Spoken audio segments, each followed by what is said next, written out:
I wanted to give myself a Moby, you know. I wanted to give myself a Sorrel, but I said, nah, I go take a Moby instead.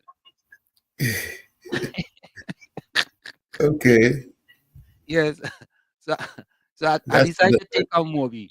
that should have And worked out well. yeah, that go work too. And update to me. The braces I haven't been back to the dentist office yet, but I have an appointment Tuesday. So things been looking much better. Right. I went to the dentist today, as a matter of fact. I put in a crown. Oh, okay. Yeah, I had to go back and put in a crown to myself. You know, Tommy, I asked this question before. Folks, how much does braces cost in Trinidad? I mean, is that like a big thing in Trinidad? You know, most kids up here get braces. Yeah, because they try to straighten their teeth at an early age. Yeah. My daughter and son was fortunate. Well, no, my son had Invisalign, but he got that when he was a little older. Hmm. He received that on his own, but you know, Tommy, something funny, eh? You know what I used to think in running? I used to see athletes with braces. Braces. It's braces, right? Yeah, braces. Right.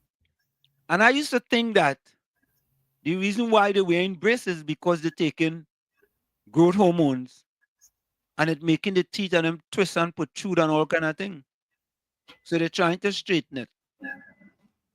So I am thinking now, when most of the other athletes see me with braces, they go think it's because I'm on drugs. Hmm. Performance enhancing drugs. PEDs. Yes. You know? So I was thinking about that the other day. I said, wait, boy. You know, but the only kind of aid I will normally take is either Kool-Aid or Gatorade. All right. Yeah. That is the only kind of aid I taking. You know what I mean? I ain't taking. I see. I hear people. Well, I ain't gonna say they take a chance, but I didn't want to take no chance here with us to play that terrorism thing by the Bajan guy. Yes. You know, and that was a prophetic statement though that was made by that gentleman. But let's go into the chat and see how things going here. Um, Mr. Intellectual say, blessed evening, pro Uncle T and all villagers. Hold your other transformative Tuesday. So I went on a workout on the track today, which was pretty good, you know. Whenever I go on the track and work out on me, so I warm up a mile and a half, 1.5 mile warm up. What I did 2 times 100, a 200, and a 150. Then I repeated it. Then I warmed down a mile and a half. Right? And I felt pretty good too. Well, that's all they did in Telele. Nah, I ain't telele at all. I ain't telele. But Tommy, I still ain't get my passport yet, you know, boy. You know, remember I told you mine was MIA. I finally get it back together. Huh? Wait, was? To find out my son Jason had secured it, and I thought otherwise. Oh. So you remove it and you didn't know you removed it. He claimed that he told me, but I did not remember. Oh, all right.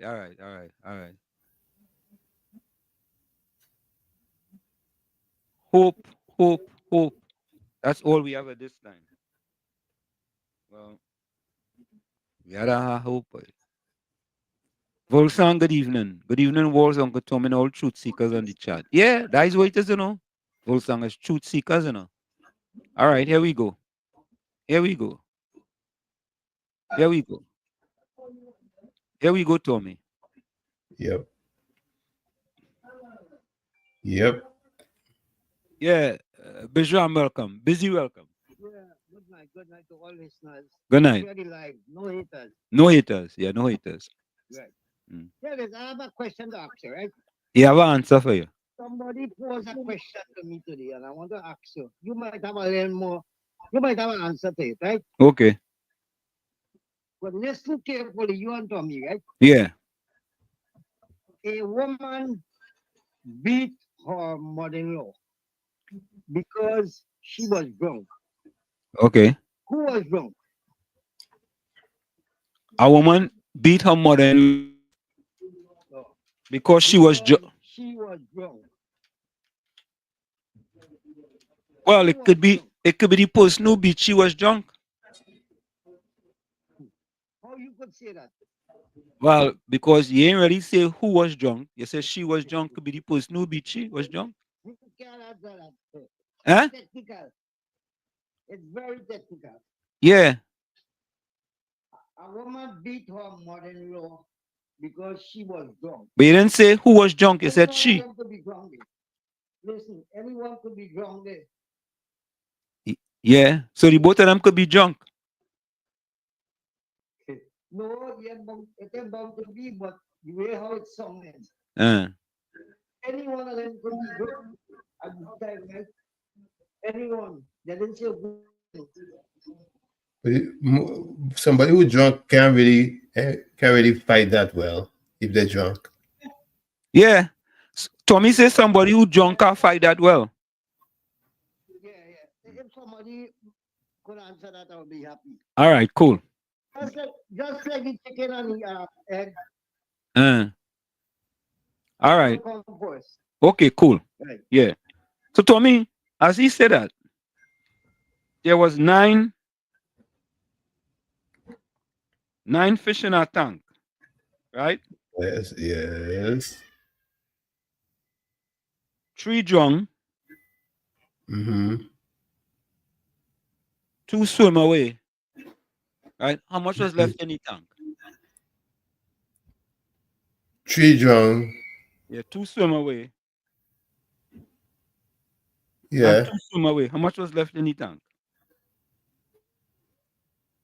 Well, if they're all in the tank, it's still a 9 fish. 3 drunk and 2 swim away. They swim away in the tank. They're in the tank. All right, you see that. So for folks in the chat, all right, folks in the chat, 9 fish in our tank, 3 drunk, 2 swim away. How much left in the tank? Unless you remove the 3 that drunk, it still have 9. Tell me you getting into all these semantics, man. 2 swim away. If they swim away from where to where? They're still in the tank. I'm just going by what seems logical. Miss Atlanta, welcome. Miss Atlanta. Yes. Yeah, welcome. Hello. Hi. Good afternoon. Good afternoon. Good evening, all. 4. How much 4 remain?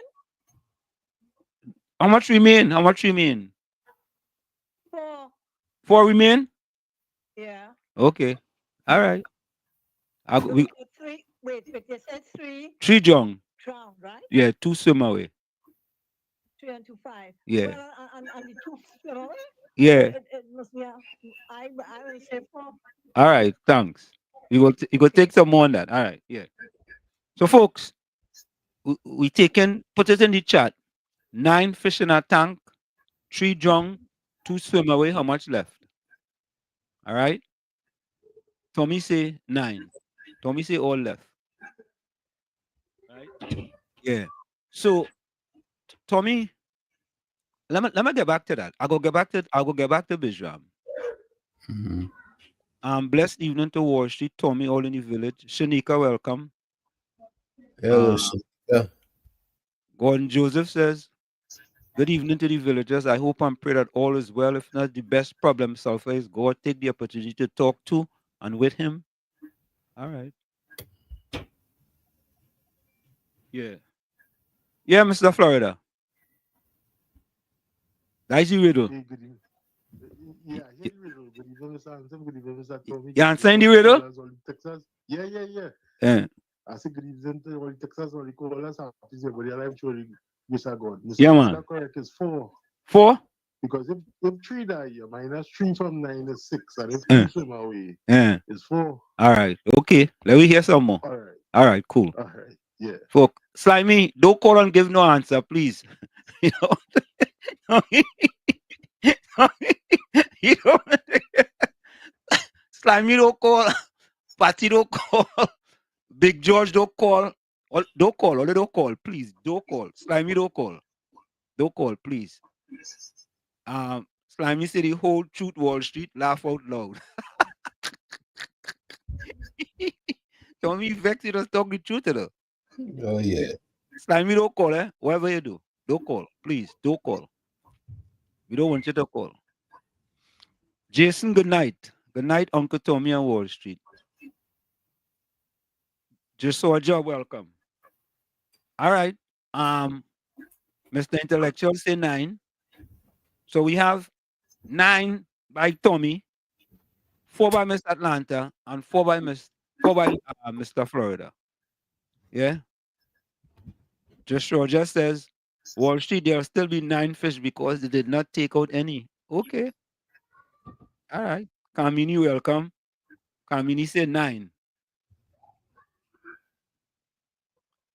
Patty, good night. I wonder what Patty, how much fish left? How much fish left?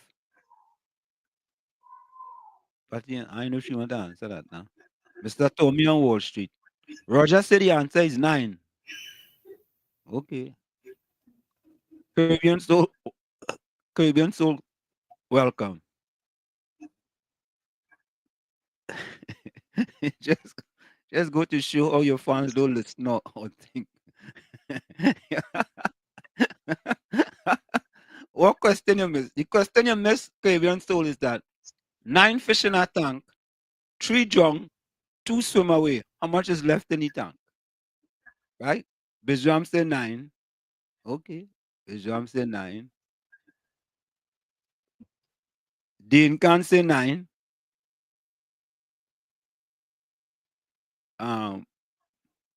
Hey, Bishop Owen Boyce, welcome, man. Yeah. You say no answer? No answer? Answer, Patty, answer. Put your answer in the chat.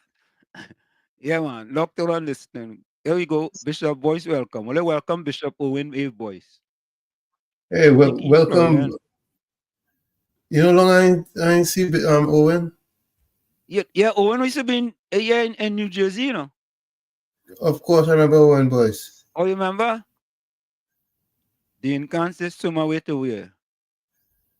Caribbean also said 9 because fish still in the tank.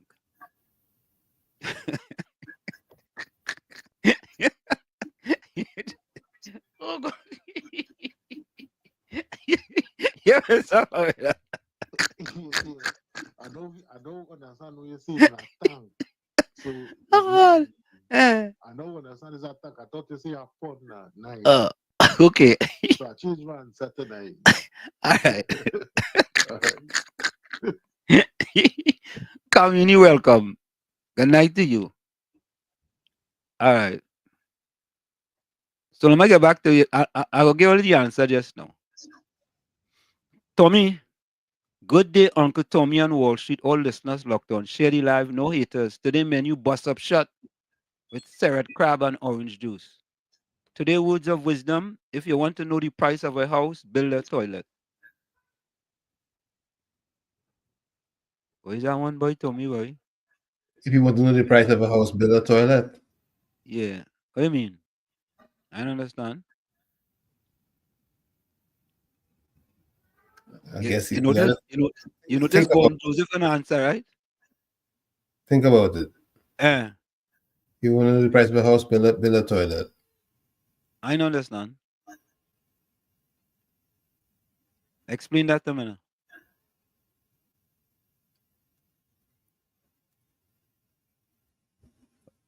If I build a toilet, then what? Then you'll know the price of a house. But why can't I build a house without even thinking about the toilet? Then where you gonna when you need to defecate? Where you gonna defecate? No, he says if you want to know the price of a house, build a toilet. So you're building the toilet first? No. You want to know the price of a house. Yeah. To build No, a me ain't toilet. helping him, man. You ain't helping him at all.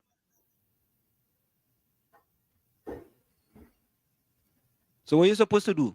Build the house, then build the toilet, or build the toilet and build the house?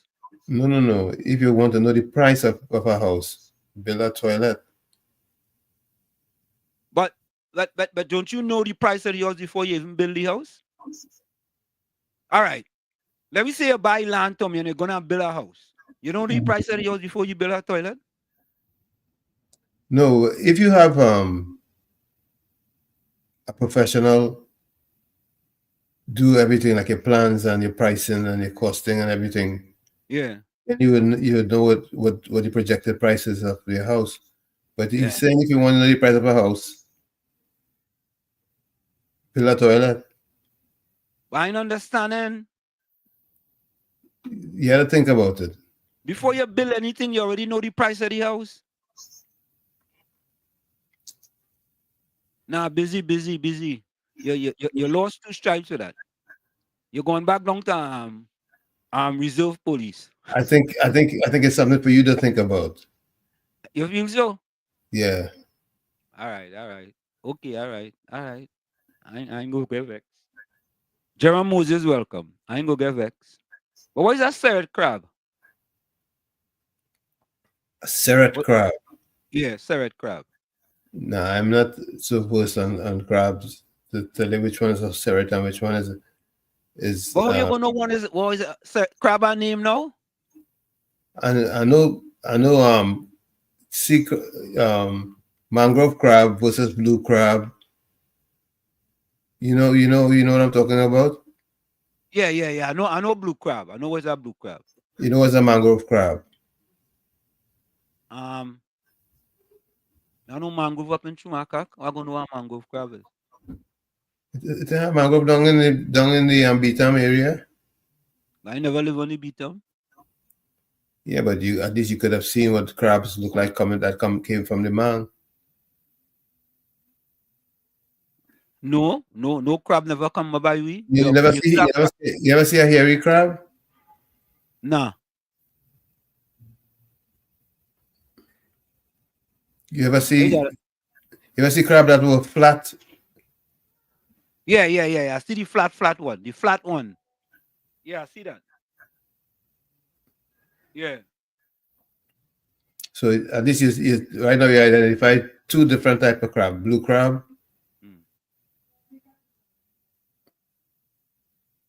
All right, so Dean can say, all right, look busy calling. You're busy, where's that serret crab? I send a video for you there. Yeah. Look at the video, it's a soft. It's a little softer than the hairy crab and the blue crab. Just be by the way of edge and thing. You mean it's soft? You could crack the back easy? Easy, yeah. Oh, okay. Easy. But how he doesn't know the difference between that one and them other kind of crab? Well, the other crab is either blue crab or hairy crab. Well, this serret crab do have hair and thing. They're shaved. They're clean. Bejam, explain to him build a toilet. Hey, Bejam, busy. Explain what you mean that if you want to know the price of a house, build a toilet. I'm gonna put it in a nutshell, right? What I really meant. Yeah. You know, long time, right? Yeah. Them children and them fighting for their parents' house and things. Yeah. The parents used to say, if you want to know the price of a house, you build a toilet, and then you will know the expense, right? Just build a toilet. But Bejam, suppose I build a toilet outside. Suppose I build an outhouse. Yeah. Then what? You will have an estimate how much the house just by building that. Okay. Right? You will have an idea. Oh, that the toilet, the latrine is 10 by 10. You build a house 20 by 20, so you'll have an idea how much the house will cost. then you wouldn't want to own your father's house, Yeah. or you wouldn't want to fight for your father's house. You would know the value of the house, right? Nah, You nah. understand? Nah, I don't understand. That is how it long time parents used to tell their children. Oh. You're fighting for my house. Build a If toilet. you want to know the value of a house, build a toilet. Oh, okay. All right. That is just a saying, right? Yeah, man. Right. I said the crab. Yeah, I gotta look it up. Video, right? Yeah. These crab I went by the crab and they shave and thing, right? So be careful. Okay. Okay. I never Tommy, Mr. Rima, don't come and give Mr. Rima said brung on it very sweet. Serret crab. All right. And the snow welcome. Yeah, Bijam always with food. Gordon Joseph say maybe the idea is a toilet is small. So if you build small house, you must know what the price paid a big one. That's all logical. You find so? Mm-hmm. If the toilet is small, so if you build a small house, you must know what the price for the big one. How that making sense? If you want to know the value of a house, build a toilet. But if you build a small house, you're gonna know the price of a big house? Nah, boy. Nah, I ain't. All right. I kind of slow tonight. Anderson, good night. Good night to you. Yeah. I guess the amount of S that takes place there. Oh God. Well, Tommy, I don't understand that saying in truth, because if you build an outhouse, how you gonna know the price of a house? No, if you want to know the price of a house or the value of a house, build a toilet. Okay. If you build a toilet and it costs you, let's say you build a toilet and it costs you, $10,000. Yeah. You know, well, a house is gonna be probably 10 times that. Nah, Tommy boy. You go guess what house costs him a toilet? You cannot guess exactly what it does, but what it does, it puts into perspective the value.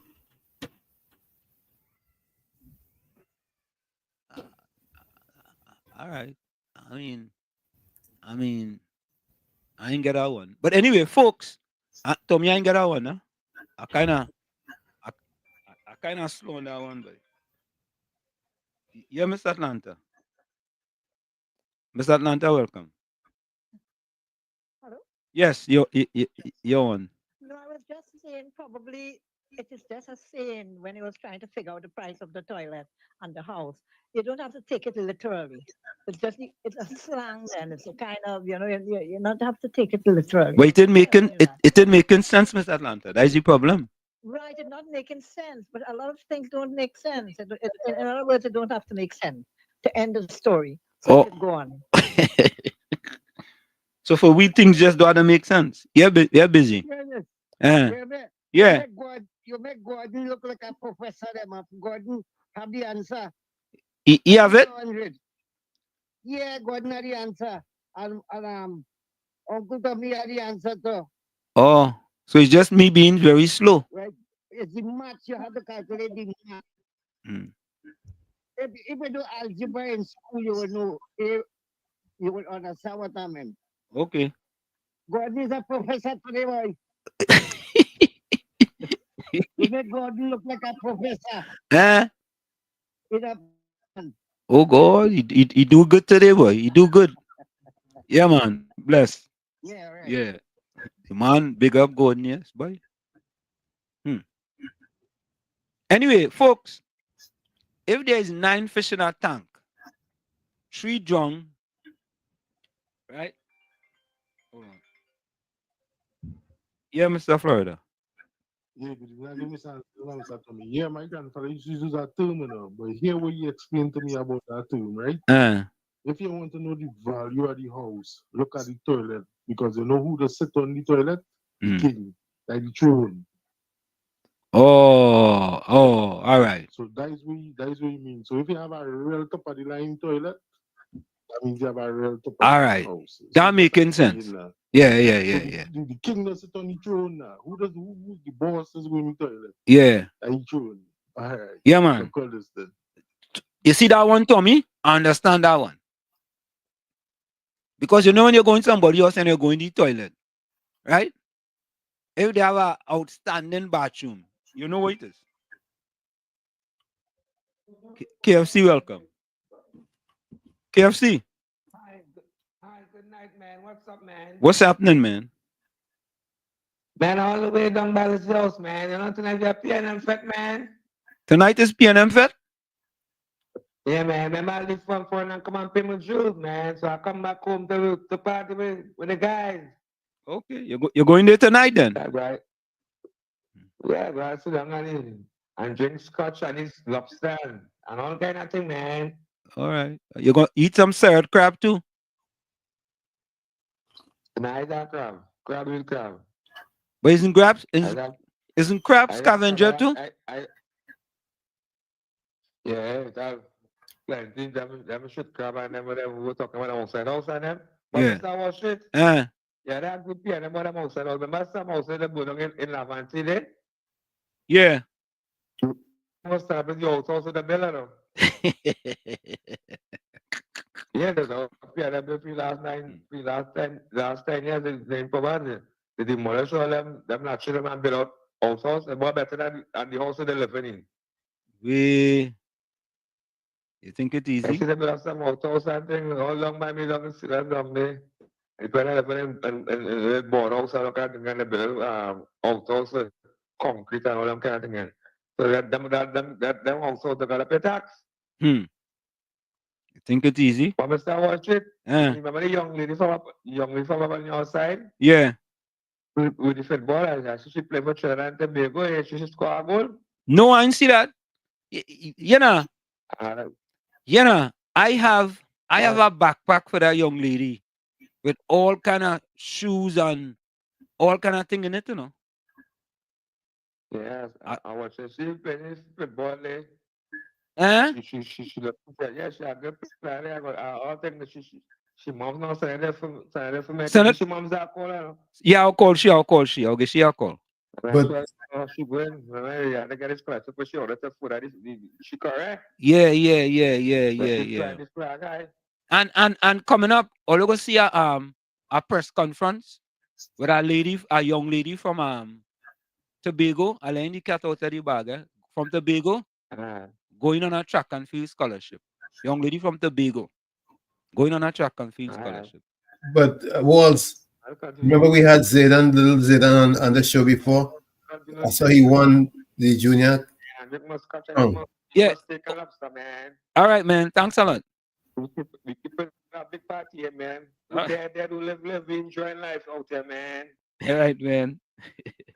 All right. Yeah. Yeah. Tommy, go ahead. I was saying we had little Zaydan on the show before, remember? Yeah, I saw you in the youth Calypso King. Yeah, so he won. Yeah. We go try to get him back in here. We had to call his mother. Yeah, I gotta call his mother. Mr. Rima say, Lennox Smith say people use garbage bag to do the thing in Laventille. That is true. I no joke. So folks, coming up at 8 o'clock, we have the political leader of Hope, Timothy Hamel-Smith, joining us. Let me play this voice note here. Good night, Mr. Washington, Uncle Tommy. Mr. Washington, yesterday I going down the road, I see some fellas putting down some posts and casting. You know, when I coming back today, there's one big billboard sign with PNM Marvin Gonzalez. They done start a campaign already and put up the big billboard. And they put achievement to it. I couldn't remember all the achievement. It had 5. One of them was refurbishment of our bridge. Off our bridge, yeah? They didn't say bridges. Off our bridge, one bridge. The next one was connection of water and stuff. I couldn't remember the other 3. But this PNM government really gone through when it comes to achievements with their ministers and them. Think it easy? And fellas, and hey, I see a missed call from Anderson. Dane Cancer, crick, Cyric crab, pronounced Cyric, Trini slang, sea crab, Is that sea crab? All right, me know what that is now. I must really, I don't know, boys. I'm like, people don't wonder if I actually go up in Trinidad, boy. Eh? Quite a plenty thing me know, Tommy. You can't know everything. No, but I mean, some of them, that just tells you, Tommy, about the experience of different people growing up in Trinidad and Tobago. There are so many different experiences. Tommy, did you ever know of um gated homes in Trinidad and Tobago growing up? No, growing up, I knew certain places were gated, of course. When I left Trinidad at 18 years of age, I never knew about no gated communities. Yeah, Never. because you didn't know about places that were exclusive to the oil fields and stuff like that. Yeah, I just didn't know. It wasn't my experience with gated communities and things. Mr. Smith, raise up your camera a little bit. Raise your camera up a little bit. I know we seen you in the background, but no. Go down. You gotta go down. Put it down. There we go. Right there. All right, you're good right there. So we seen you in the background, but we're gonna bring you in. We just have to go for a quick station break. All right, look. Oh, look, the inconstant sea crab. Them look like they blue, boy. Them is blue crab. Okay, sea crab, boy. No, never had that. Not Seret. Oh, he says not Seret. It's Cyric. Busy again with some busy. What kind of information again with there, brother? Well, you know, CIR.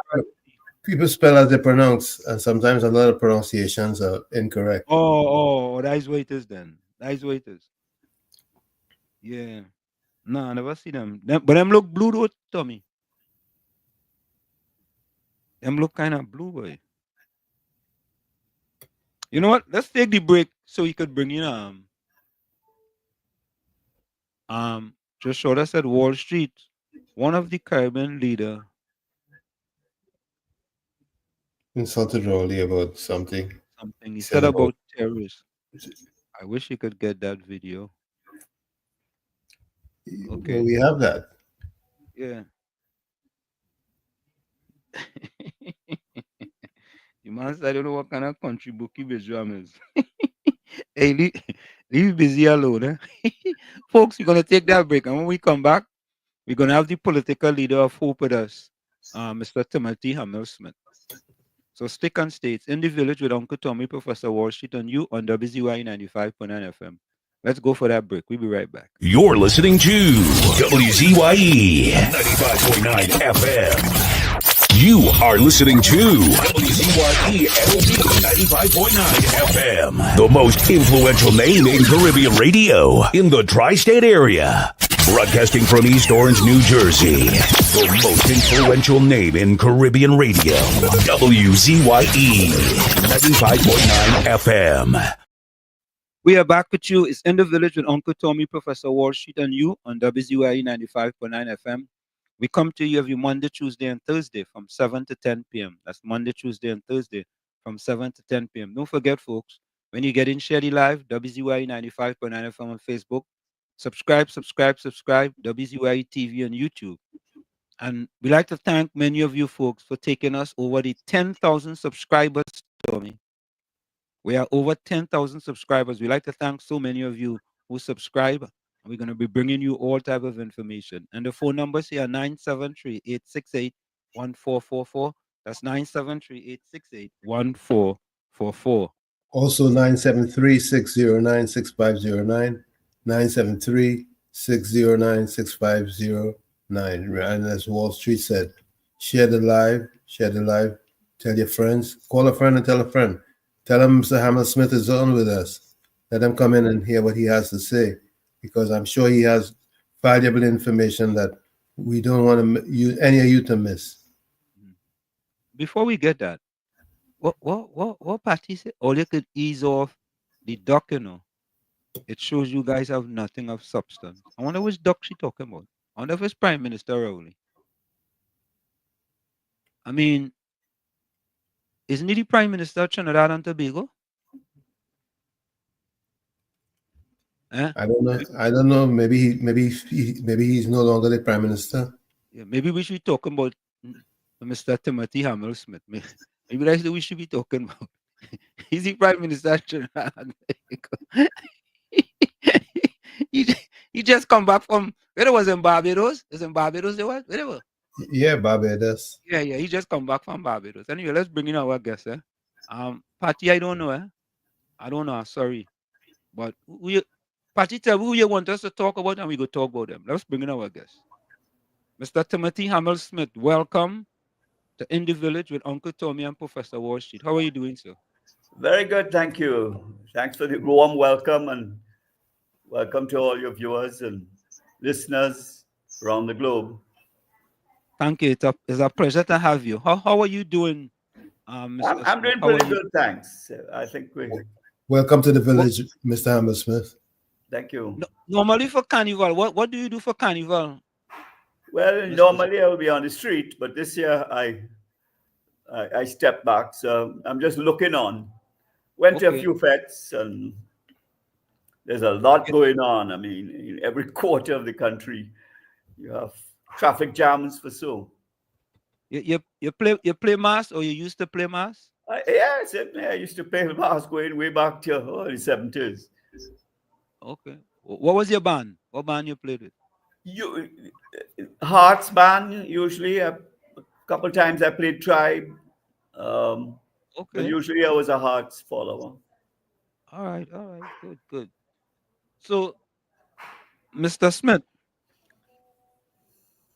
now in the village here, right, what we do, like we interview many different people across Trinidad and Tobago, and we had your deputy political leader in here quite a few times, Karen Nunes Teixeira. Yeah, so she told she's me. no stranger to us here. She has joined us many times. You understand? And was nice enough of her, to tell us that we need to talk to the political leader of the Hope. So give us a little background, Mr. Smith, of how Hope was formed, and what make you and other people decide to form Hope. All right, so 2023, I think thereabouts, we formed Hope. Hope didn't start with a name like as Hope. You graduated into that. We went looking for a name. We wanted a simple name. We wanted a name that was different, not movement and not party and not Congress or whatever. And we hired a guy to give us a name. And all of us put in, our own suggestions. And he came up with Hope out of the blue from our perspective. But we thought it was a sort of simple name that carried with it a big message. And then, what was it that you were the leader at that point in time, and you decided that you wanted to start this new party, or there were other people along with you? There were other people along the way, many other people. At the point at which we decided to form a party, shortly after that, I was asked to become the leader.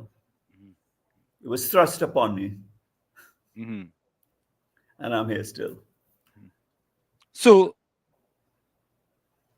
the acronym HOPE is honesty. I'm looking it up here.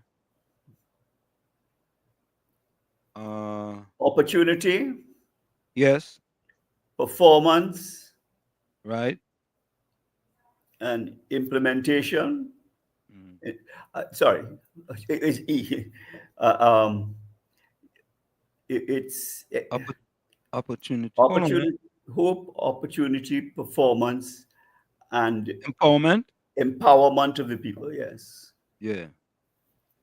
So, Mr. Smith, many people are asking, right, that there were news stories that Hope was part of the COI, the coalition of interest with the UNC and the COP, and at that point they looked like there was going to be an alliance with the NTA. So it's the COP, PEP, Love, UNC, Hope, right? And whatever happened, and there was some invitation to a meeting, and it came out and said that you guys were unable to attend your meeting because maybe you only get the information 2 o'clock that day or something like that. Bring us up to date on what happened with that situation. I think there was a communication gap, as it were. We were called the day before, invited to come at 4:30 that afternoon. Of course, to reach down to Chaguanas from Port of Spain, especially that hour, can be very heavy traffic.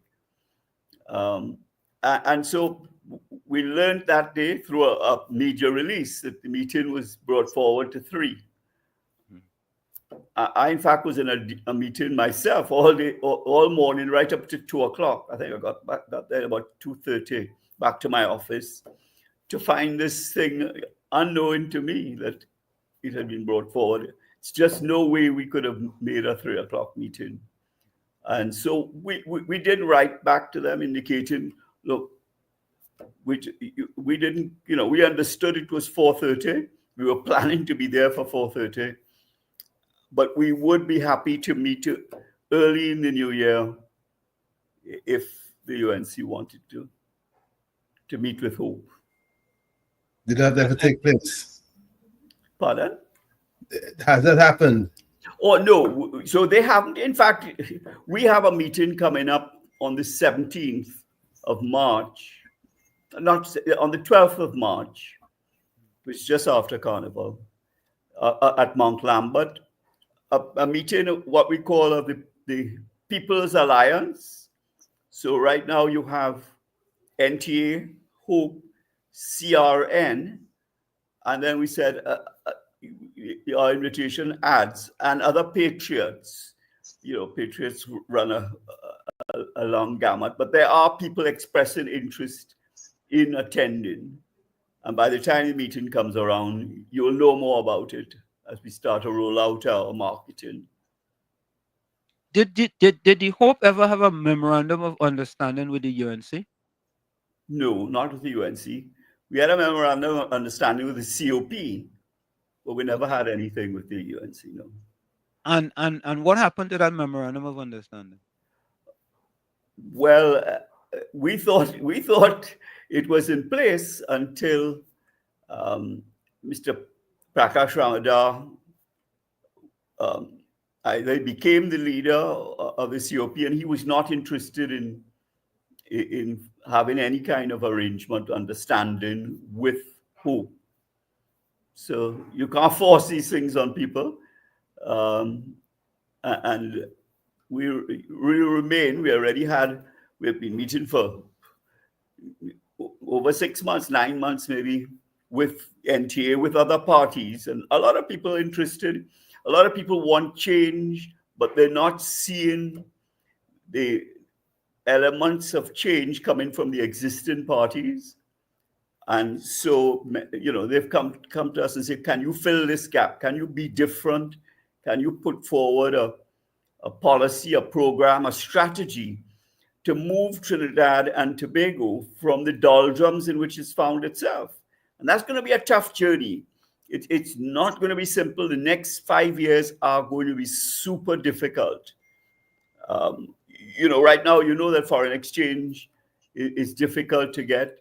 That salaries have been at a minimum, increases of 4% over the last 10 years type of thing. And therefore, people are hurting. People feel that crime, of course, is rampant. And the problem with crime is it tends to eliminate or slow down any new activity, business activity. People don't want to make an investment in a certain climate in which their security is at risk. So, one thing rolls into another, and we do have a difficult period ahead. And we think that, we have the policies, the programs, the vision for turning Trinidad around. And that's why we're here. Mr. Smith, what is the end game as far as the coalition with your Hope, NTA, and any other parties? What is the end game? Well, the end game is to, one of the things we've said, one doesn't need to win 21 or 22 seats. 21, of course, would be a majority in Trinidad and Tobago in the lower house. But you don't need to win 21 seats to form government. That is because if you won just 3 or 5 seats, so you choose winnable seats. If you won 5 seats, neither party would have a majority. And one or other of the parties, whether it be PNM or UNC, unless they want to go back to another election, will come to Hope. And that's where you can get real negotiations for proper governance going forward, where one has to respect each of the parties because they bring strengths to the table. And that's a time for negotiating how you will govern, not just who is getting one post. We're not looking for power, but we are looking for the opportunity to implement things that can be done in Trinidad and Tobago that will be transformative. We feel that you need to break the cycle of poverty, the cycle of crime, the cycle of inequality.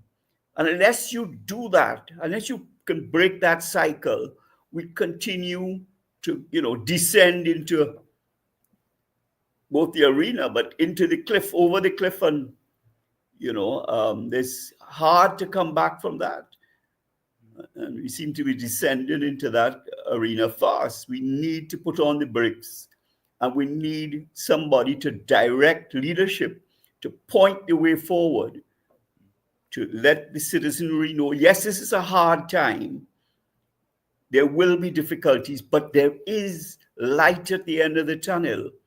People need to have that vision which tells them, all right, we put our faith in these people, and we think there's hope that will transform Trinidad and Tobago, so we will all have a better opportunity to, if you like, become the best that we can be, to fulfill the God-given potential within us.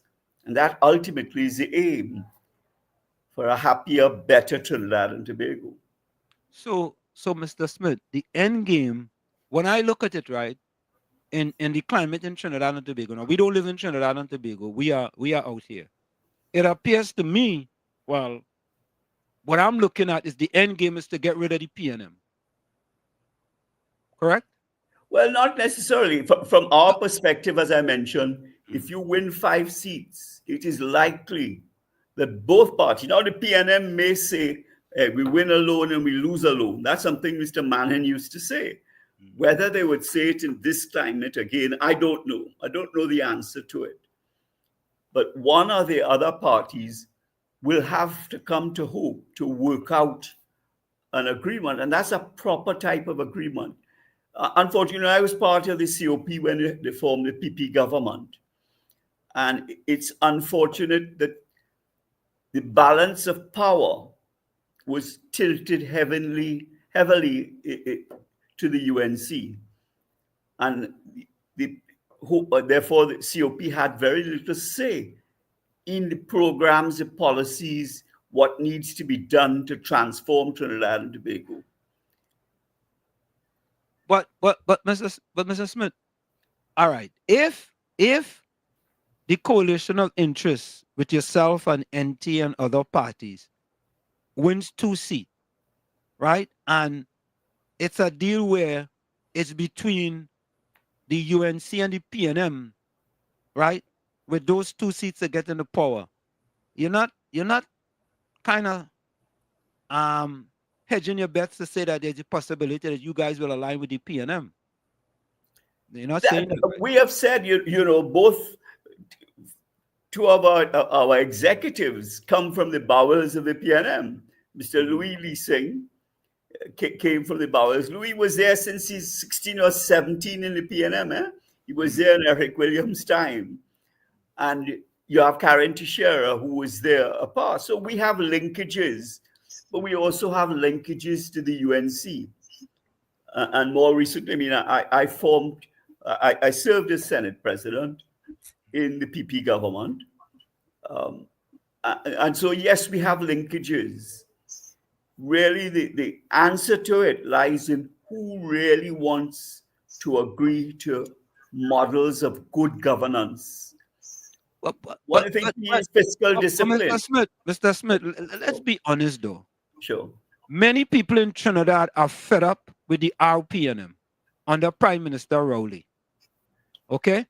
Many people are suffering silently under Prime Minister Rowley. And many people who may not want to support the PNM in the upcoming election want Hope and NT and whoever to be very, very, very succinct in saying that we don't want no part of this PNM.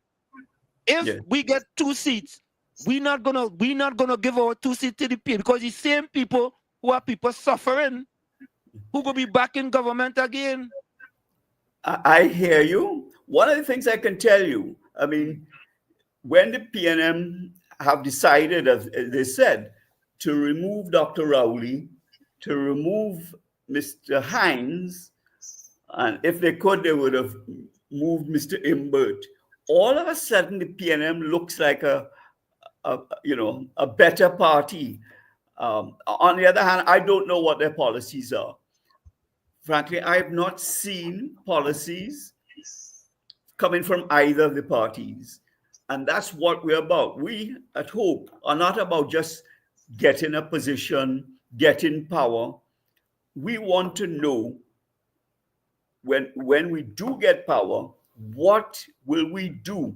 So we have a 180-day plan that we want to implement in order to transform multiple areas. Now, that's subject to negotiation. I don't mean that we will impose it, but that's a starting point. Where can we be on education, on crime? Where can we be on business and building the economy and growing and getting more jobs? Where are we on that spectrum? And so you have, because neither the major parties have indicated their position, you will not know until after the election who is willing to support you in relation to these policies, not in relation to position and post and job or anything like that. So yes, to the extent that people are fed up with the PNM, well, to that extent, maybe it is. Hope has a bigger chance of gaining that disenchanted PNM vote, and therefore picking up 2 seats. Remember, Tobago might go to Tobago party as well. Huh? Mm-hmm. So PNM would have lost 2 there. If they lose 2 more, that's 4. And I see the UNC say they have no problems of having a coalition with the Tobago party. So it's a dynamic game. It's emerging day by day. After Carnival, you will find far more activity going on. And until we get closer to the election bell, it's hard to predetermine, exactly what will happen. But yes, we do have, deep links with the UNC. And we have former members of the UNC within the party. And all of these things are on the table. I'm not taking anything off the table. If I took off the table, as you suggest, then in fact, if there's only one party to negotiate with, then you've taken away all my negotiating muscle, as it were, my leverage. But Mr. Smith, if I am a voter on the fence and I was a supporter of the PNM and I no longer want to support the PNM, and I'm hearing that Hope saying, well, we're not sure if we get 2 seats and we could link up with the PNM, and the PNM could stay in power, we don't have no problem with that once our policies get to be part of the government. When so it's not, so therefore, it is our job as Hope to sell our policies to the people so that they in fact would vote for us and come to believe that with whatever party that we have a coalition with, you will know that we will be heading in the right direction. So we have a lot of job. We have a big job to do. We have to do our marketing right. We have to convince people that this is the end game that we're playing for. The truth is, yes, the UNC may be the preferred choice because the PNM have always said they win alone and they lose alone. So they have a condition out there that has been kept over the last 20 years. And therefore, the likelihood of it being PNM is more remote. But let's hear from the PNM what they have to say. Are they still win alone, lose alone? In which case, UNC will be the only game in town. You really think the people suffering under the PNM want to know whether they go win alone or lose alone? Do you really think that? I think most of those people just want, especially this RPNM, they just want all of them gone. They don't even want to see them. They want them gone. So, I mean, it's kind of surprising to hear that, you are a new party with new ideas, right? And can make a significant impact in Trinidad and Tobago, but it doesn't appear that if you show whether, I understand everything is a negotiation, but many people may be kind of shocked to hear that you are saying that you're still open to dealing with the PNM. So if the PNM comes forward and says, we're not in the coalition business, then of course you only have one party left. But if they say they're in the coalition business, then what? Then it depends on what terms one can come to at the end of the day. If the UNC are prepared to accept the policy framework that we would like to present with modification, we're open to negotiation, then, the chances are that UNC stand a better opportunity to buy into Hope. But I don't know all the answers. That's what I'm really saying at this point. I don't know all the answers because neither party have showed their hand as yet. Mr. Smith, in my estimation, right, for the last 9 years, the PNM have showed their hand, in my estimation.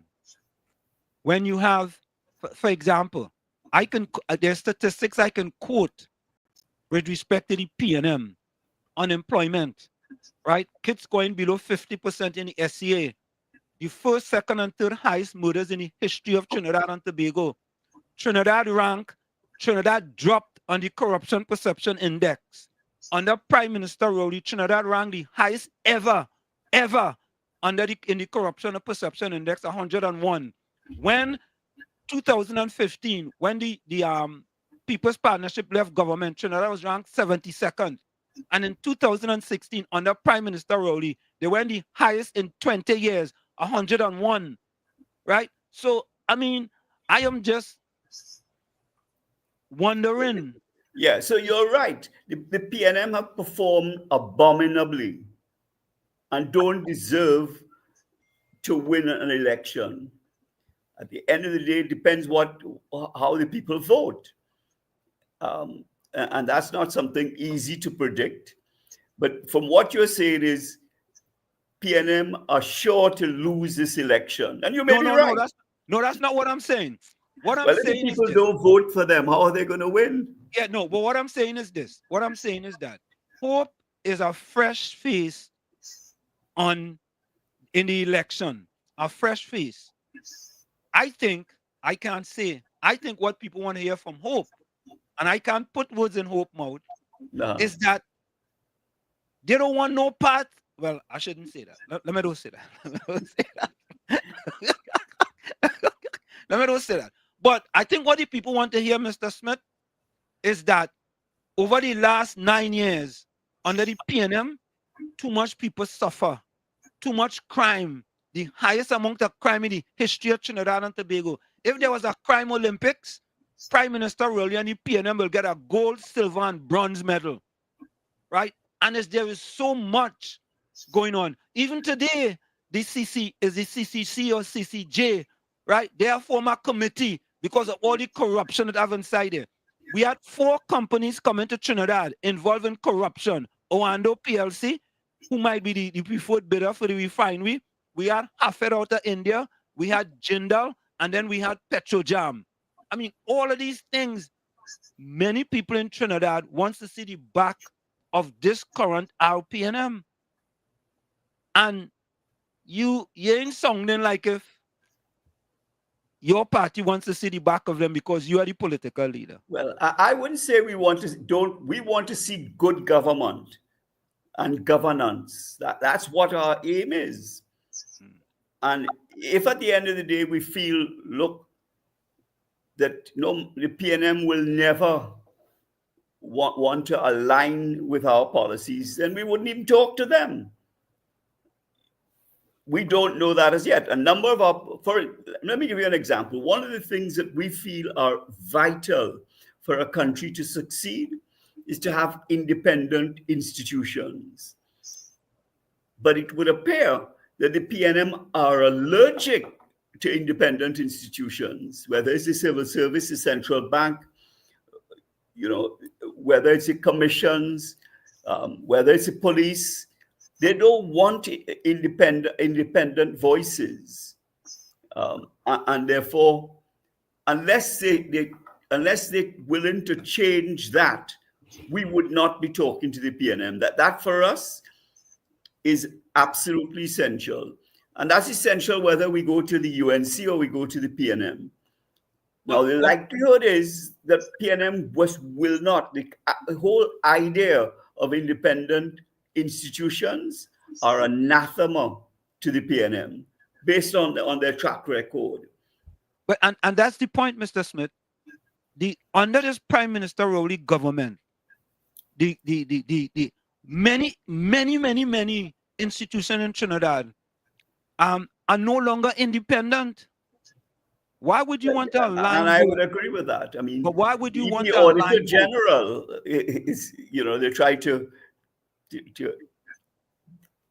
get influence over, and hence the reason why so I recognize that they have performed appallingly in the last 9 years.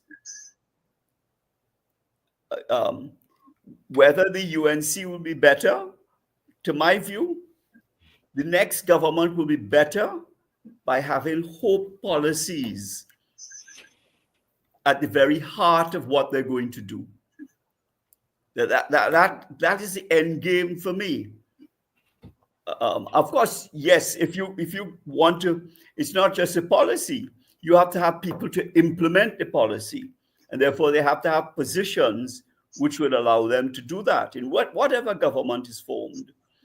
I mean, if you are right that the people are totally, and that's, to the extent that you say that, that is, joy to my heart, because in fact, we are in more PNM constituencies than we are in UNC constituencies. And if what you're saying is right, then we hope to reap the benefit of the vote that the PNM loses. So we're not against the people, but yes, we do think that their leadership has been non-existent over they have had not a single policy that would make people feel a sense of hope for the future. And because of that, yes, I agree with you that it's unlikely that the PNM will be in the run-in from Hope's point of view. But to say that we would cancel them out today is not something, we will do. We think it, and it's not just the PNM, of course, the people who are leaders in the PNM, that doesn't make the people that support them bad people. And yes, our role is to win over that vote, because there are people who at this point are saying, well, I'm not going to vote, I'm going to stay home. And that is the vote that we need to, go out and capture.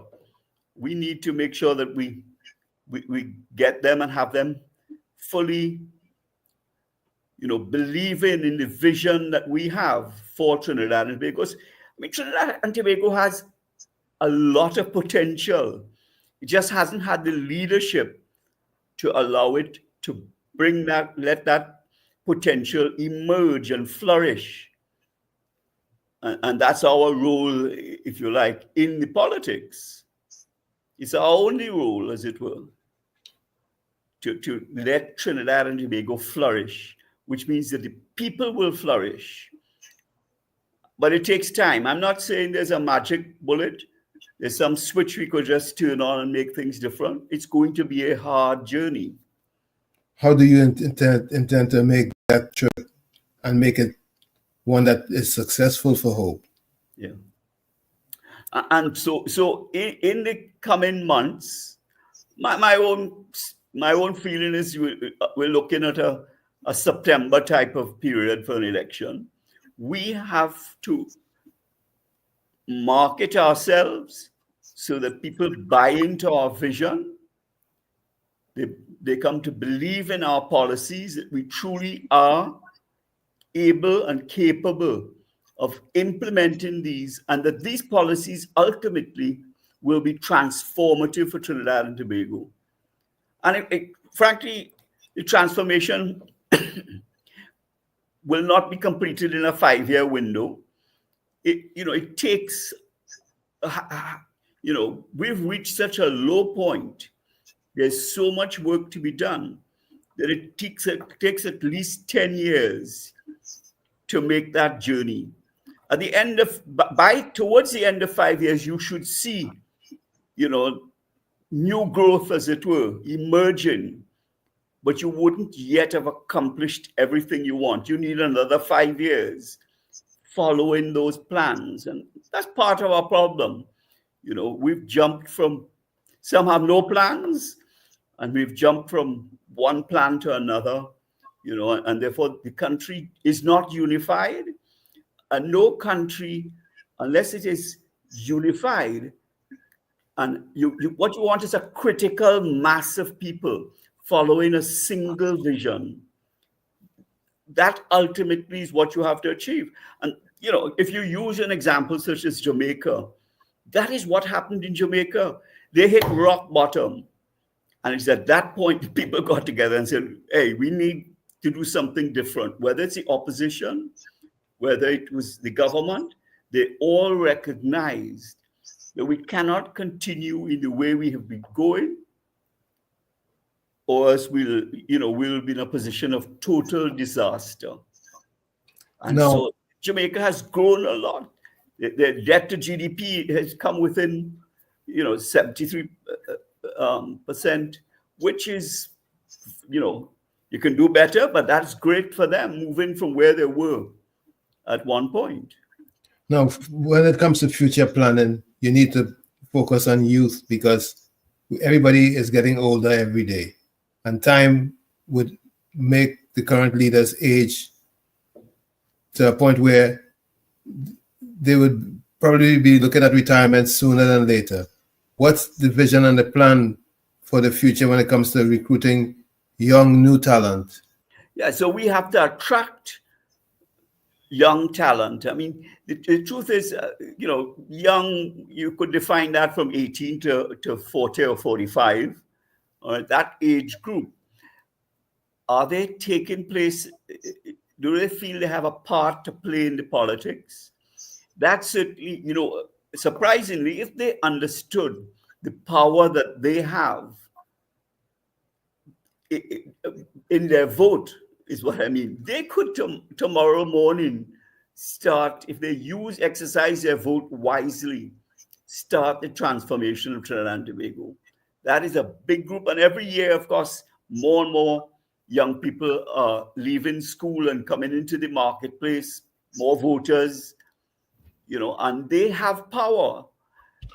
It will be very unfortunate if, one can't bring them into the governance, because very often, as we've seen in the past, what happens is they throw up their arms in despair and hit the street and let's revolt, in other words, which ultimately doesn't help anybody and drags you somewhat further down. So yes, you are right. We have to integrate all those people within that age group who are willing to participate in the governance.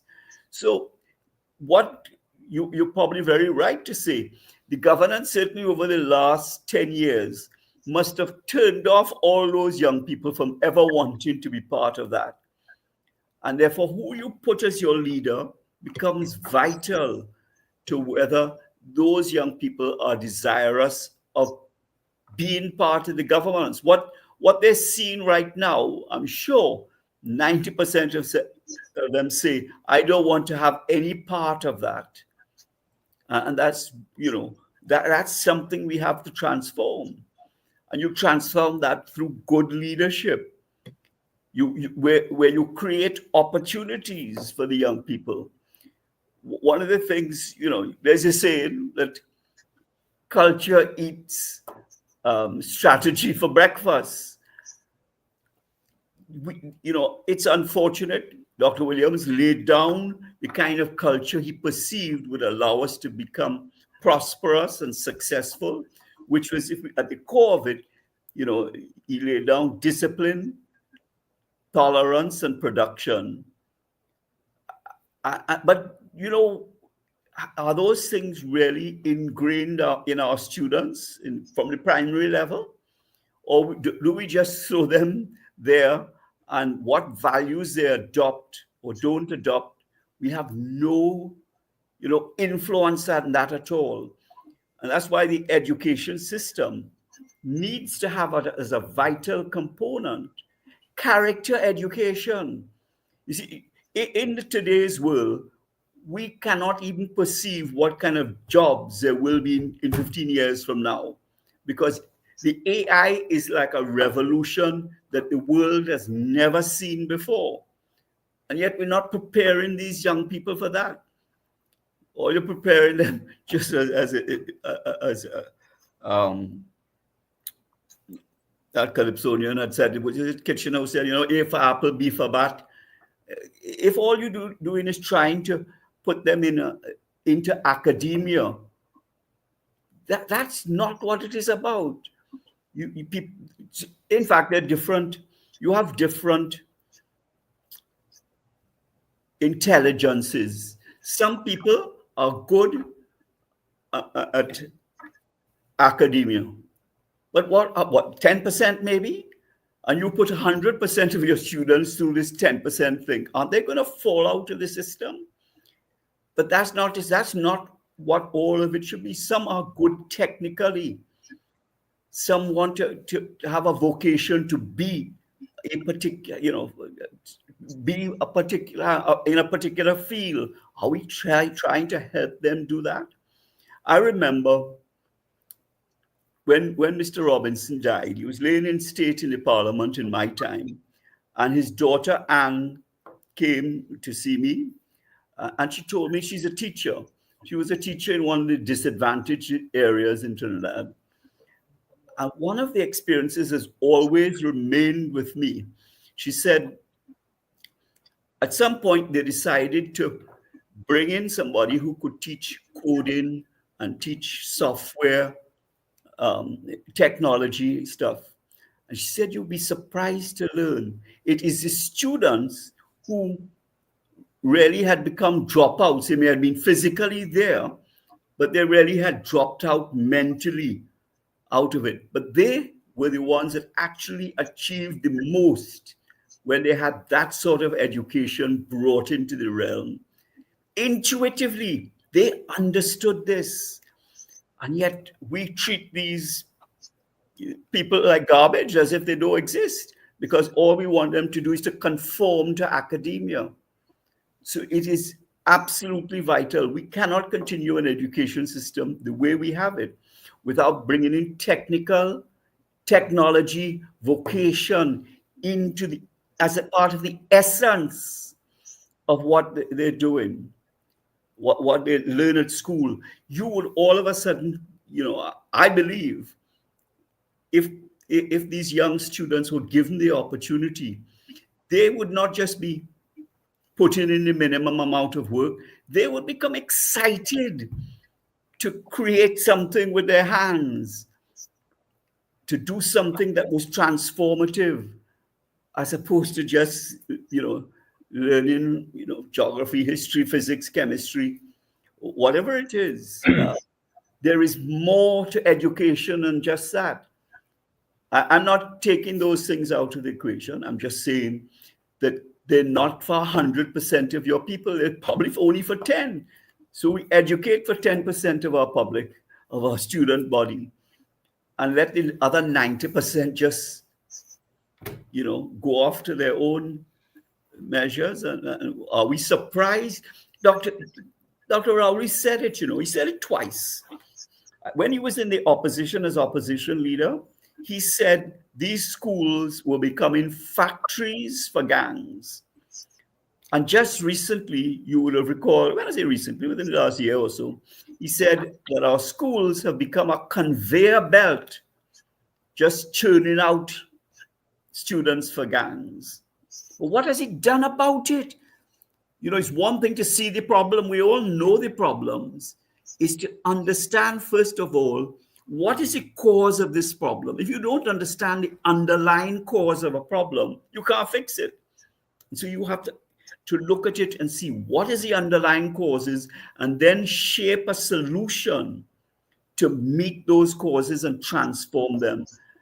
And, by nature, young people want to learn, and we're turning them away. We're just setting them up for a life of gloom and doom. I mean, if I might mention another story, I remember seeing a journalist interviewing a young man. His face had been blotted out. And she asked him, he said, "Yes, I am a shooter." And this guy must be maybe 17 years old.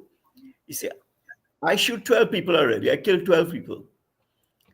So why did you, what it is happened in your life that caused you to go down this path?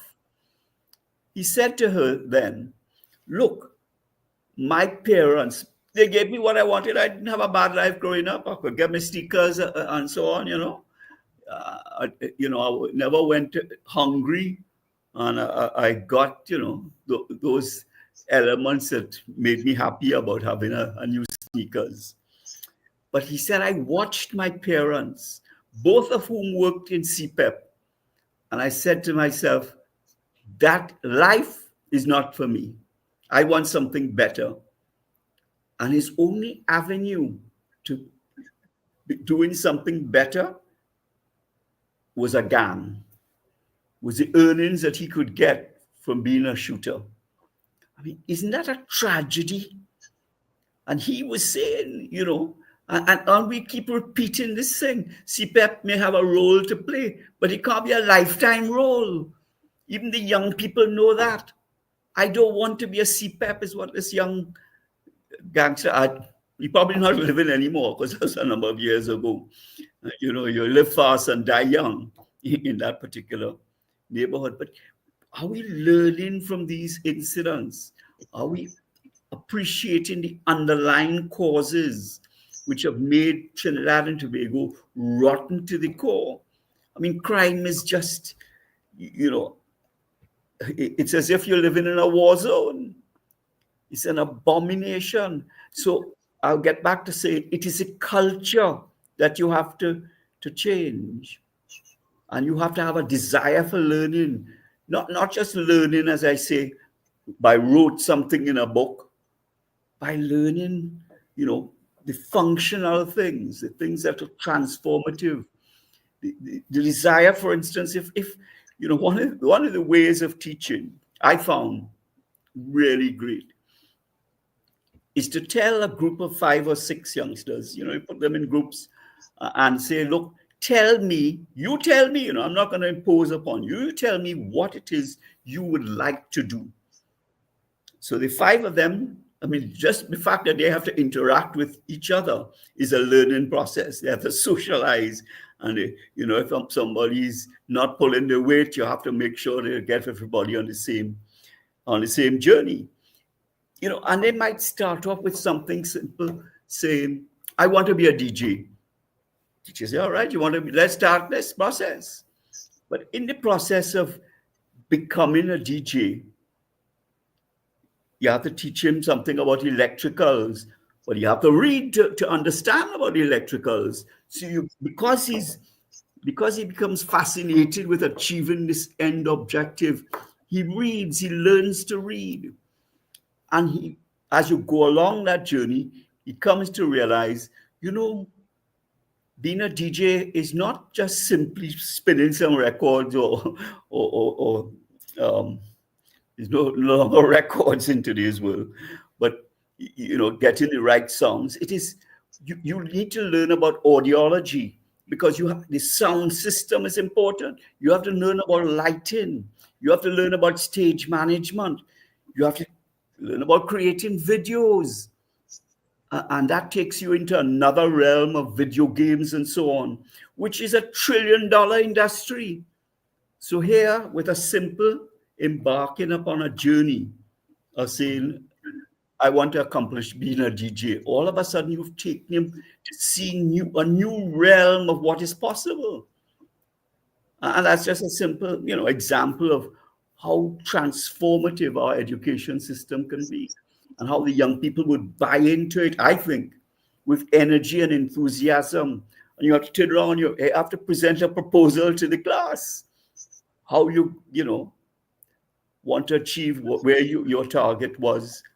All of those are learning exercises. And we should be thinking that our end goal is not just a piece of paper. We want to be global leaders. There's no reason why Trinidad and Tobago should not have global leaders emerging from within it. Look at Prime Minister Motley. She's gone onto the world stage, or is emerging, I should say, onto the world stage. It is possible. It is possible in the right environment, creating the right atmosphere for young students that we have in Trinidad. I don't know anywhere where people are as creative as they are in Trinidad and Tobago. And yet we allow that to just dissipate into nothing. Because there's been a void of good leadership. Exactly. So that's where hope is.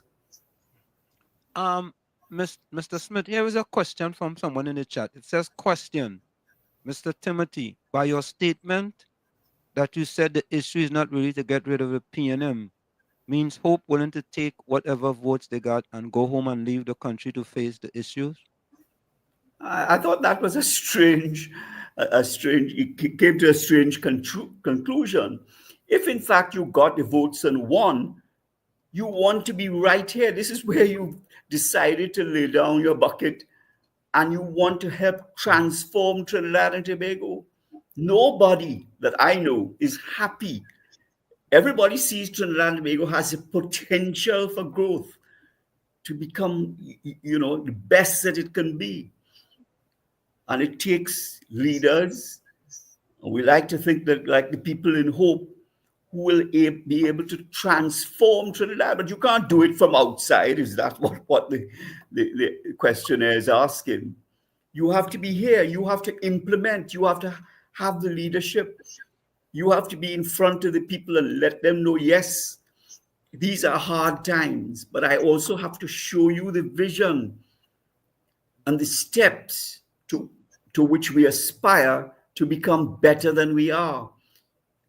at the end of year 1, year 2, year 3, year 4, you do these things in stages. You have milestones by which you seek to achieve whatever your end goal is. You need those milestones, because if you just think and dream about, reaching a certain point, but don't break it down into the milestones, and don't make sure that you are achieving this in time, on time, within the budget, and producing in that way, you're going to wake up, as we often wake up in Trinidad at year 10 and realize, where everything gone?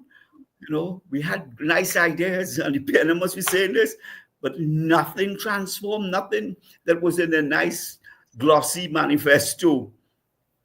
Has it been converted into reality? Why? Because nobody sets up, you have to look, yes, you have a target, but you have milestones by which you arrive there. And I don't know if you recall when Atlantic LNG was being set up, we had if you recall, we had a strike. I don't know if you recall that, but the workers who had agreed to the wages went on strike. We want better. We had started work, and everybody was fearful that what is going to happen. This Atlantic LNG, we felt, was the way to heaven. And what I was involved in the financing component of it as a lawyer. That's project financing is my area. And what they did was say, all right, we're going to give you the increased wages or bonus that you want. But you know what? The job starts from A to D. And we have milestones, A to B to C to D. We don't jump, there's no leapfrog into D. And you know what? We're going to give you your bonus when you hit B. If you do it on time and we're on budget.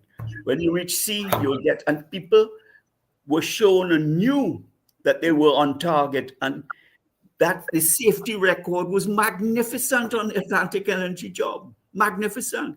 Because that's a huge job undertaking. And safety is not one of the things that Trinidadians are known for. And yet they managed that. No lost time injuries within that 5-year window, within that window by which they ended at a milestone, and they got their money.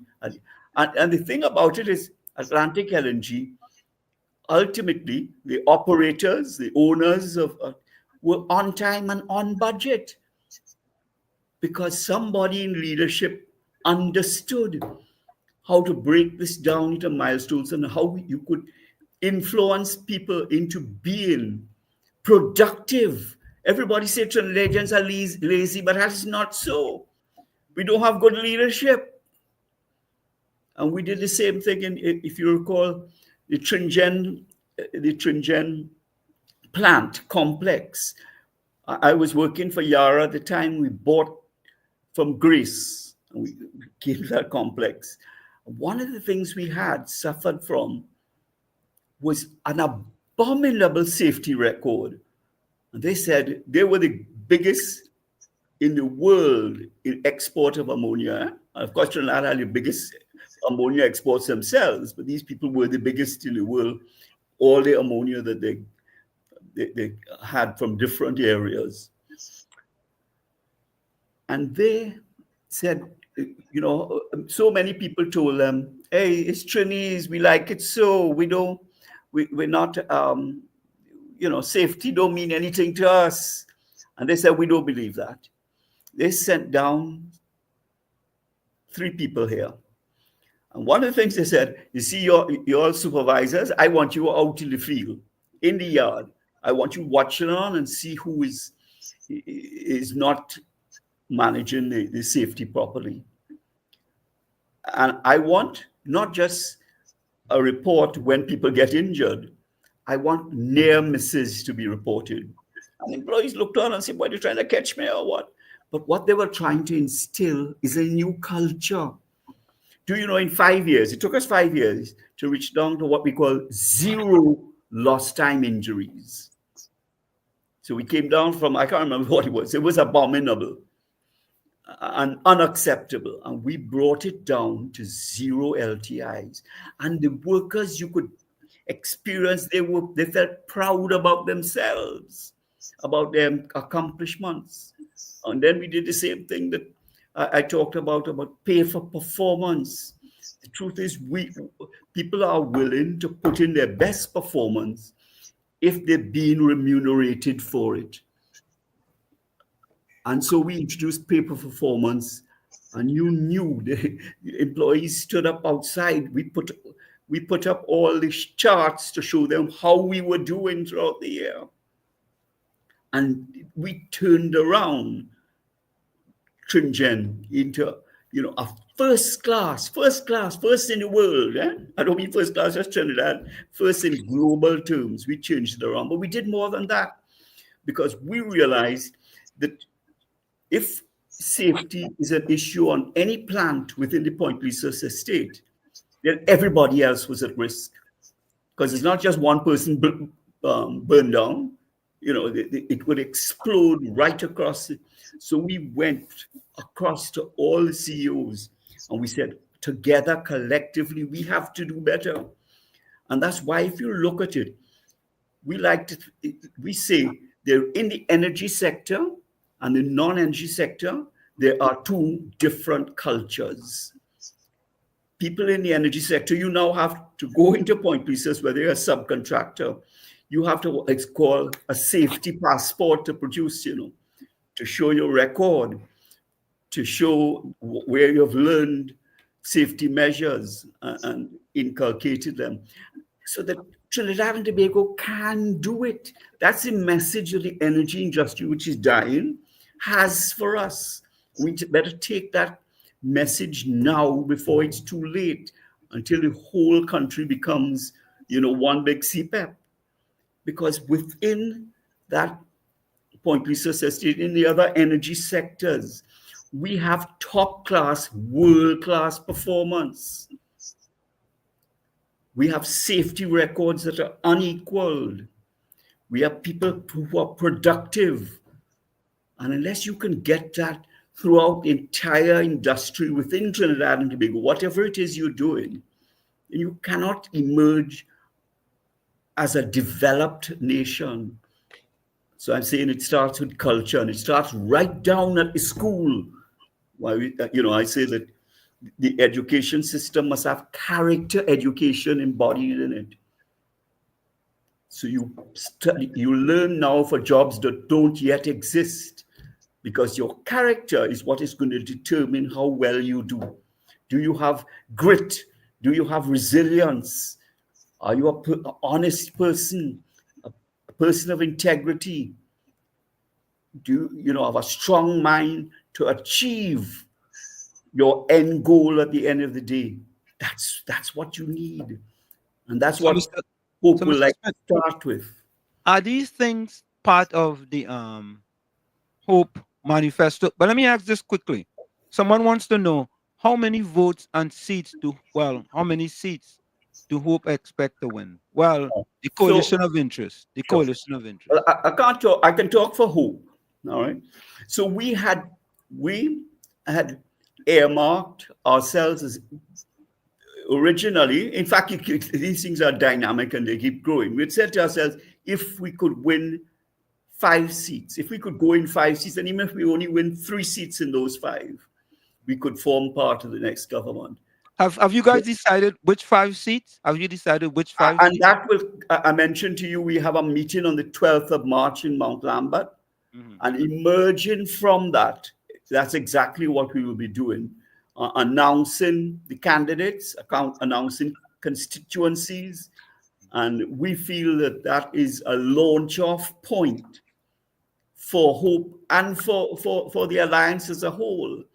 It will be, a day to be put down in your diaries as the day Trinidad and Tobago started to move forward, to become successful, because they have the right people to choose from, that have the nation at heart and how it can be transformed. And are not seeking power for power's sake. They're not looking for a position. They're looking for a position, yes, but so that they can implement what they believe is transformative. So, And so yes, Mr. Smith, we want you you can to go on our hold it website there. and see all our policies there. No, we want you to hold it there for a little bit. We got to go for a quick station identification, and we'll be right back. Stick and stay. Okay. Folks, it's In the Village with Uncle Tommy, Professor Wall Street, and you, and the political leader of the Hope, Mr. Timothy Hamel-Smith, has joined us. We're going to go for a short break, and we'll be right back. Don't go nowhere. You're listening to WZYE 95.9 FM. You are listening to WZYE LP 95.9 FM, the most influential name in Caribbean radio in the tri-state area. Broadcasting from East Orange, New Jersey, the most influential name in Caribbean radio, WZYE 95.9 FM. Back with you. It's In the Village with Uncle Tommy, Professor Wall Street, Hope political leader Timothy Hamel-Smith, and you on WZYE 95.9 FM. We come to you every Monday, Tuesday, and Thursday from 7 to 10 p.m. That's Monday, Tuesday, and Thursday from 7 to 10 p.m. Don't forget, folks, share the live, WZYE 95.9 FM on Facebook. Subscribe, WZYE TV on YouTube. And you can reach us here at 973-868-1444. That's 973-868-1444. Also at 973-609-6509, 973-609-6509. And remember, share the live. Tell your friends. And folks, if you have any question for Hope political leader Timothy Hamel-Smith at this time, you can call and make your questions very succinct so Mr. Smith can answer any questions that you have. I wanted to go to one other question from in the chat, Mr. Smith. The question is, Mr. Timothy, so what if both parties reject Hope's policy? Then what is Hope's next move? So the truth is, if they rejected, if despite Hope winning, let's call it 3 seats, but we hope for far more, but then the country will have to go back to and have another election. And by that stage, Hope will have taken off. But having said that, that's what will happen. I mean, if no party emerges from that election with a majority in Parliament, and you cannot form a coalition going forward to create that majority, then the party will have to go back to another election. Caller, you have a question for Mr. Smith? Yes, good night to you, Wall Street. Good night to night. you, Uncle Tommy. And good night to you, Mr. Smith. Thank Mr. you. Smith, your political party is Hope. And you all hope to win 5 seats. And then hope to go in governance with Hope. What your political party have against the United National Congress? And I would like you to rate Kamala Persad-Bissessar performance from 1 to 10 in her 5 years in office. Thank you, Washit. I would like him to answer that, please. Thank you. You heard him, right? Yeah, so there are 2 questions I think he asked. The last is how to rate her performance. And I think he was asking what we have against UNC. Yeah. All right. So we have nothing against UNC. That's a simple answer. In fact, today I sent out an invitation to the opposition leader, inviting her to come to our meeting on the 12th of March. So, to let you know, there's absolutely nothing we have against UNC per se. On the terms of the other question he asked was... Rating Mrs. Kamala Persad-Bissessar. Or you're rating her. I think that in 2010 to 2015 period, there was a lot achieved, far more than certainly was achieved in the last 10 years. So if you had to compare, I think the 2010 to 15 period was a period of where a lot had been, But that was not, of course, the UNC would like to claim all the glory for it. But that was what we referred to as a people's partnership. And you had other parties involved. And yes, they achieved significant measures. Unfortunately, there are some things that they didn't achieve, some things, they came under attack for, which is very unfortunate. And therefore, can put a certain gloss on them, so that even today you're finding that people ask those questions about the questions of corruption and so on. And I don't bat for anybody on this side on that issue. What I would say, it's important to realize when these issues relating to corruption are brought to the fore. Have you noticed that it was brought just before the 2020 election? And just before, in 2025, it surfaces again, the same accusations. I mean, it's hard not to believe that the politicians don't have a hand, and that should be the DPP and the police ought to be an entirely independent institution. And yet it's hard to believe how come only when an election is on the cards within that year of election, these attacks surface. And I say, I don't, I find that very strange. And so here's another brief for anybody, but it's very strange. So let me ask you a question, Mr. Smith. No, let me get this from the chat. Someone said Mr. Hamel-Smith, historically, winning a few seats and becoming part of a coalition has never resulted in a smaller party getting their mandate realized. So it is a case of win all or go home? Yeah. So, the question here is correct. This has never happened before. But the way in which Hope has approached this, which we need people to understand quite obviously based on the question, what Hope is seeking to have is a post-election coalition. All right? If neither party needs me because they have a majority on their own, well, I won't form part of the government.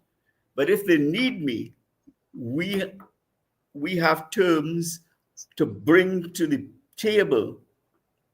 And I haven't seen anything from either of the other parties, frankly. So I don't know what they intend to bring. They'll put out some nice manifesto with colorful pictures, with a bridge to nowhere or whatever, But where are the policies to transform Trinidad and Tobago? That's what we bring to the table. If you're happy with how we are, you don't need Hope. But if you feel that change is absolutely essential, then there is one party that you need, Hope. Now, Mr. Smith, if a tree falls in the Tommy, forest... 1 minute. Tommy, let's take this call real quick. Caller, what's your question for Mr. Smith? Oh, I didn't. My question is, in the event that he has 3 seats, or how many seats in Parliament, he will be part of the government because you are in Parliament, and they will need you more because remember, somebody else there is always good. You get a good. So why can't you officiate from? Still, you say if you don't join the ruling party or whoever it is, you don't have to join anybody. Can't you sit down in Parliament with your seats if you have? Oh, you certainly could, but would there be a government? Is the question you have to ask yourself. All right, let him answer. Thank you, caller. Thank you, Mr. Atlanta. So you heard the question, Mr. Smith? Yeah, I heard the question, but she's saying, why can't you just sit down in Parliament? Because you've won 3 seats, let's say, for instance. But if we won 3 seats, it would mean that neither the PNM nor the UNC had a majority. So who is going to be the prime minister and who is going to govern? Which is the point. You would have to go back and have another election and see what emerges from there. or you can have what we call a post-election coalition. And that's a point in time where you get to negotiate. And it's not an abnormal thing. It happened in the UK in 2016. It's happening in Germany right now where they're negotiating. In Europe, that's a fairly standard process. But it does mean, the thing about a coalition, we are a country of many varied races with many different backgrounds. And if in fact you don't, if all those voices or a critical mass of the voices out there aren't heard, aren't creating and pursuing a single vision, it is very hard to succeed, because you put forward a plan to do X, and 50% of the people drag their feet and say, I'm not supporting that. How are you going to win with that? How are you going to emerge? How are you going to succeed? You need at least 75% of the people, a critical mass, saying, yes, this is the vision we want. We support you. You'll always get naysayers. You can't avoid that, but you need a critical mass. And that's something Trinidad and Tobago has not had. Part of the proposition I made was that when you have blended voices because you have a coalition, there is more of an opportunity of getting that critical mass.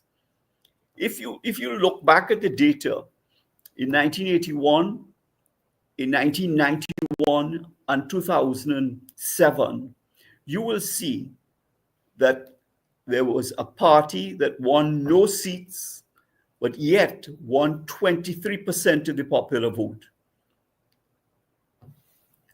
and have no representation. And of course, you remember Mr. Manning crowing about them, not a damn seat for them. That was the COP days. But before that, it happened with the ONR. It happened with the NAR in 1991. If 23% of your population are unrepresented in Parliament, you cannot call that a democracy.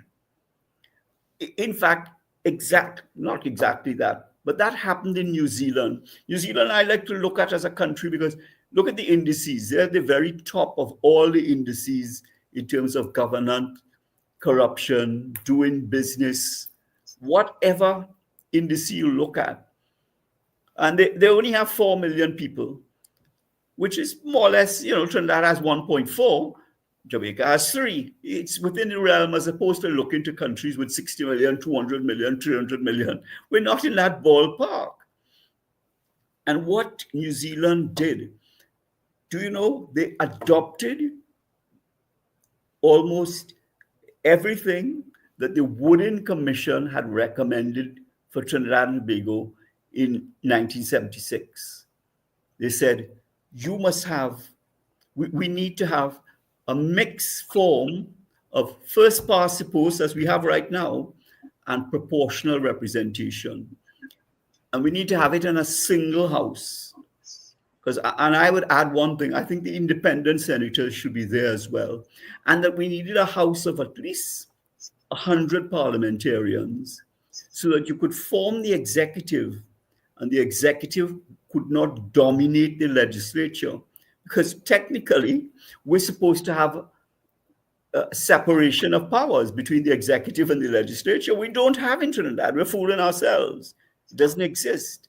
And you need a certain number of people to be in the committees, and we don't operate the committees. It's done a lot better. Go back to 2005 and 2015. I brought in the new Senate standing orders, which allowed for these committees to do far better than they ever done before. Before they were just a nuisance. And now you see committees call, and they're calling people to give evidence and find out. All of a sudden, the citizenry are finding out far more about, our state enterprises and, other public services than we've ever had before. And those are the things that force a government to govern properly. Mr. Smith, I wanted to go to your I went to your website, right? And I want to read, I think this is your vision statement. Right. Hope is committed to serving the people of our country with respect and dignity. That's why I had a hard time understanding that if the PNM, if you get 5 seats, that you even thinking about the PNM. Because with the PNM, I don't know under Prime Minister Rowley if there's any respect and dignity. But let me go on. Valuing the sacredness of all life. We champion freedom, well-being, meritocracy, providing equal opportunities for all individuals to reach their full potential. I don't understand how a prime minister says he don't mind making the rich richer to create opportunities for the poor, where there is opportunities for all individuals. And this is from your vision statement. Wait, let me that's continue. great that you've brought that forward. Well, let me continue 1 minute. I just want to continue because it appears to me that what I'm reading here is opposite to what the PNM stands for. So that's why I have difficulties understanding where if Hope wins 3 seats, they could still think about aligning themselves with the PNM. But I want to finish quickly. Equal opportunities for all individuals to reach their full potential. We believe in nurturing creativity. Mr. Smith, I will ask you, one innovative idea the PNM have brought forward in the last 10 years. Hope is talking about creativity. The PNM haven't brought one innovative idea in Trinidad and Tobago over the last 10 years. But let me go on. I'm finishing now. You should know this. Thank you. I mean, that's music to my ears. And all right, in nurturing creativity and the well-being of all citizens, providing access to education, healthcare, employment, and shelter. Look how much homeless people we have seen in Port of Spain, in Trinidad and Tobago. I mean, I am reading, and when I'm reading this, Mr. Smith, I'm saying, but look, this thing sounds real good. But yet, I'm hearing from you that, you know, if we win 5 seats, we might think about aligning ourselves with the PNM. Let me finish. Our leadership is dedicated to empowering individuals to achieve their goals and aspirations, contributing fully to their communities and participating in the decisions that affect their lives. Mr. Smith, and I'm going to close with this. Mr. Smith, the most dilapidated communities in Trinidad and Tobago are the communities that have served the PNM, have voted for the PNM all the years the PNM been in power. So I'm saying that when I read your vision statement, I mean, do you guys really believe in this vision statement if you want to align yourself with the PNM? Because the PNM doesn't believe in many of these things that you guys believe in. So, and I hear what you say. We didn't use the word align with the PNM. We said we would go to the table to talk. But even go to the table to talk with them based on your vision, based on the Hope vision.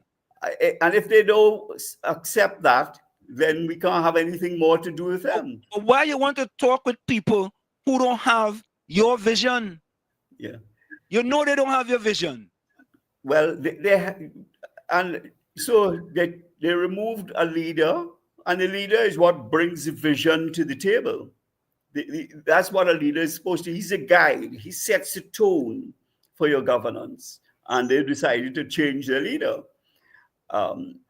The question of sitting at a table, you know, I don't eliminate anybody until, of course, I've given you an opportunity to be heard, and you give me an opportunity to be heard. If at the end of the day, we are so diametrically opposite to each other, then obviously it wouldn't work. And, you know, you will therefore go to the other party. In fact, the truth is, you would probably be approaching both parties at the same time, or both parties will approach you at the same time. And so you will have parallel negotiations going on more than likely.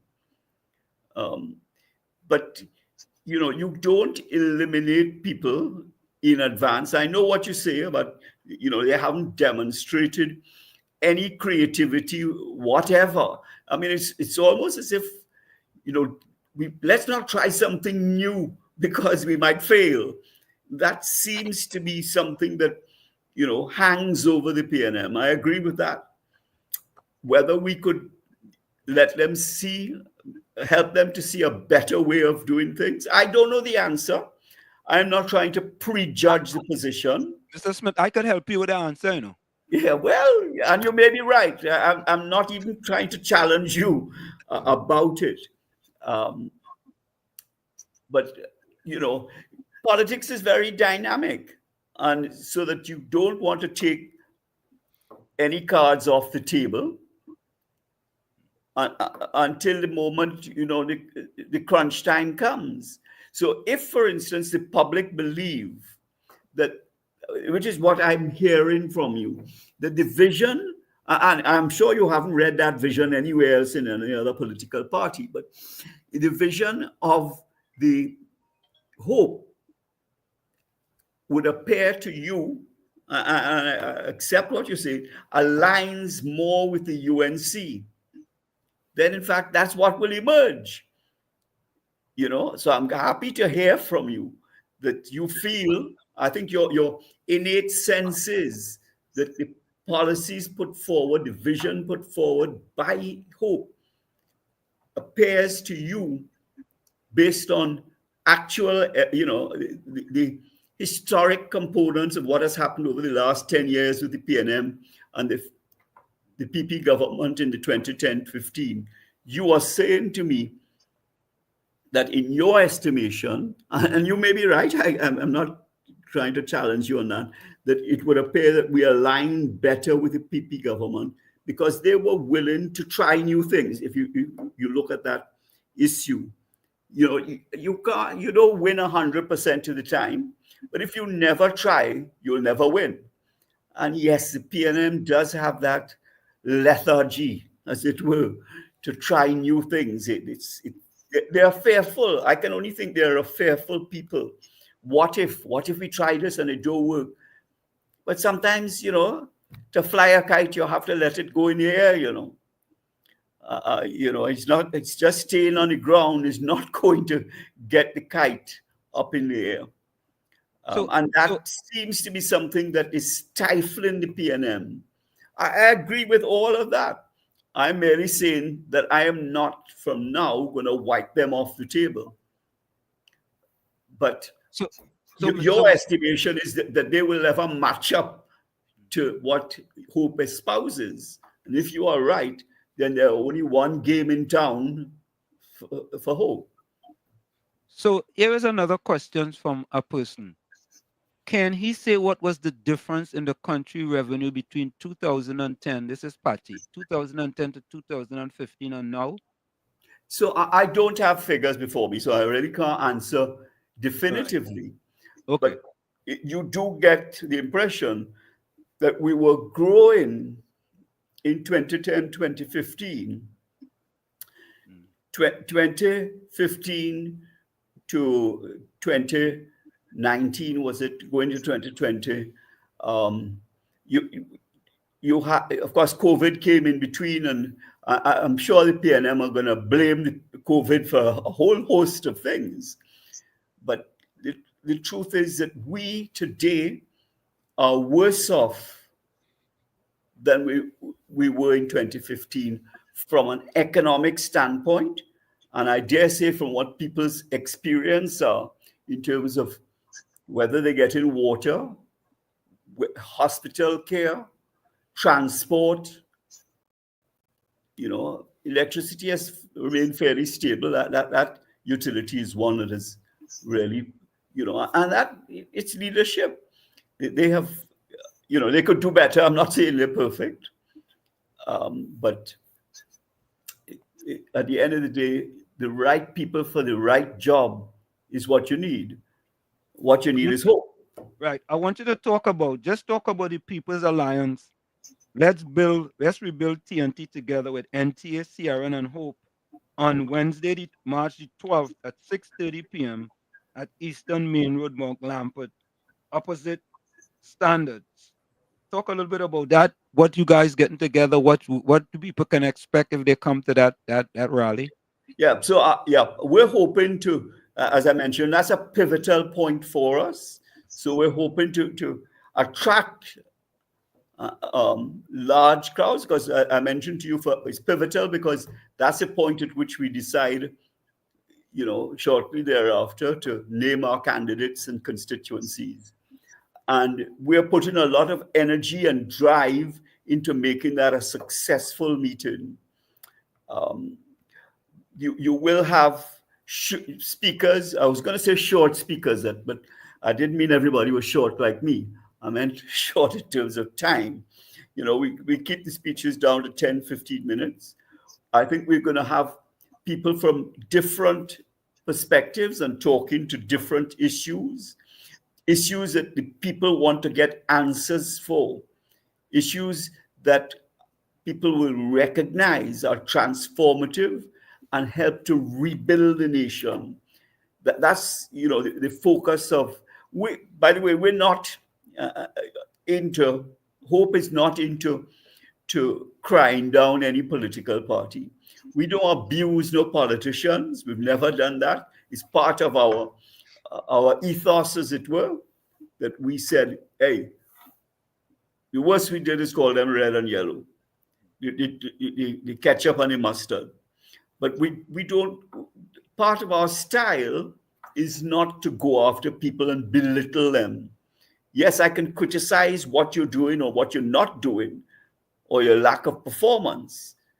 But personally, that's not something that, it's not something that sits well with me. So we have a caller with a question. Caller, what's your question for Mr. Smith? Yeah, good night, Mr. Hanson. Good night, Mr. Tommy. Good night, Mr. Smith. So, Mr. Smith, we know the history of the politics, and we know the majority of the time it's a two-party race, right? Do you think it might be a little more tangible being a new party that would join in a coalition with the UNC so that before the election you could be able to negotiate your policies and have it implemented into their manifesto? So when you go for your seats, then you know where you stand. And rather than wait until after, then trying to negotiate, that while the negotiation taking place and people agree, and later on they disagree.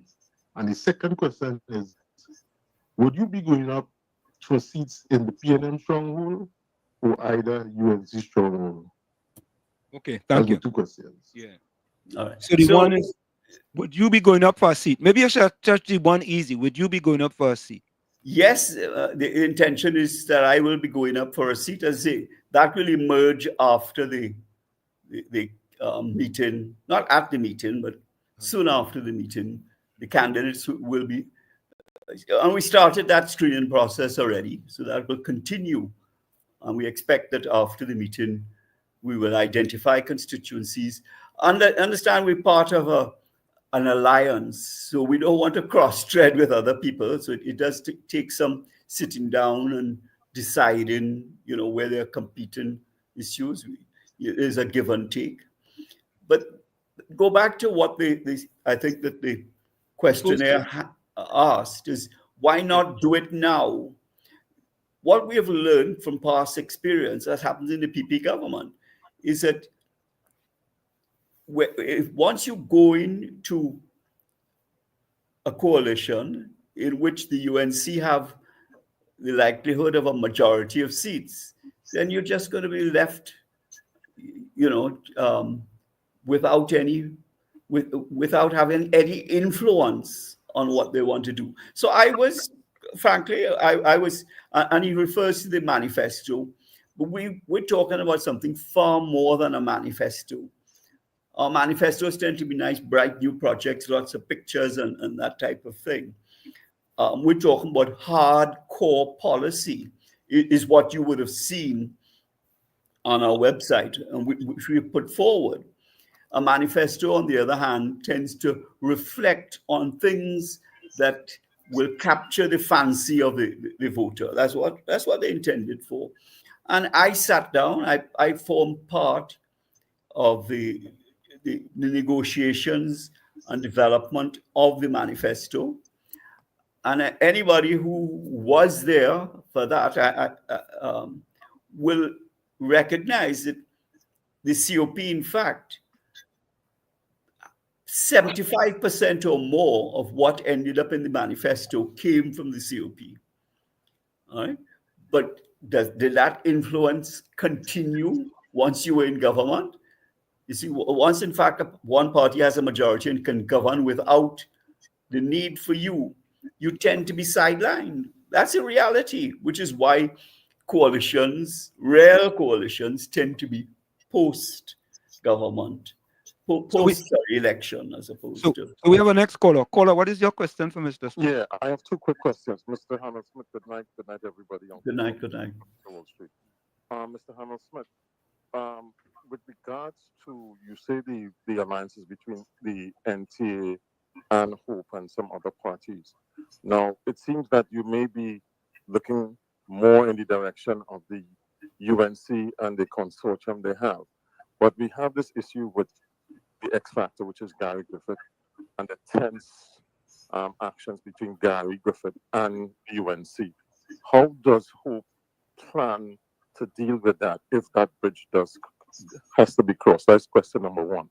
Number two, you have worked in project finance as a lawyer, and I am very concerned concerning the upcoming fire sale, I believe, of the refinery, the Guaracari refinery. There are several troubling aspects, Mr. Hamel-Smith, with regards to the bidders, the people who are involved, and I would want to have your take on that, because I do believe that the sale of this asset should be deferred until the election is held. All right. What say you on those two questions? Thank you. So that was a Petrochemical refinery, and his first issue related the bridge between UNC and NTA as far as I see. is concerned. The truth is, and hence the reason why, more reason why I should say, having a post-election coalition is better, because people then recognize a reality that they have to deal with. Jump high or jump low. I don't know any politician who brings to the table as much knowledge or experience as Mr. Griffith in terms of security and in terms of strategy to ensure that we have the optimum security, because that's one of the fundamental requirements of any government. If you cannot have security, then you're not governing. That's the truth. And right now, that's why the appearance is we have a leaderless government. We're just swaying with the wind, as it were, because unless you can demonstrate to the public that they can continue their business, their day-to-day activities, feeling safe and secure, you really have zero in government. If I had to measure you, because you failed there, you get zero right through. There's nothing else, and they haven't done much else, but there's nothing else could counterbalance that zero, because safety and security of the citizenry is primary. In fact, you should be living in a country in which you should be able to take it for granted. But we can't take it for granted, because every step you make in Trinidad and Tobago, you put yourself in danger wherever you are. And it's getting worse. The gangs are not diminishing, they are growing. Their territory and the areas of control are growing.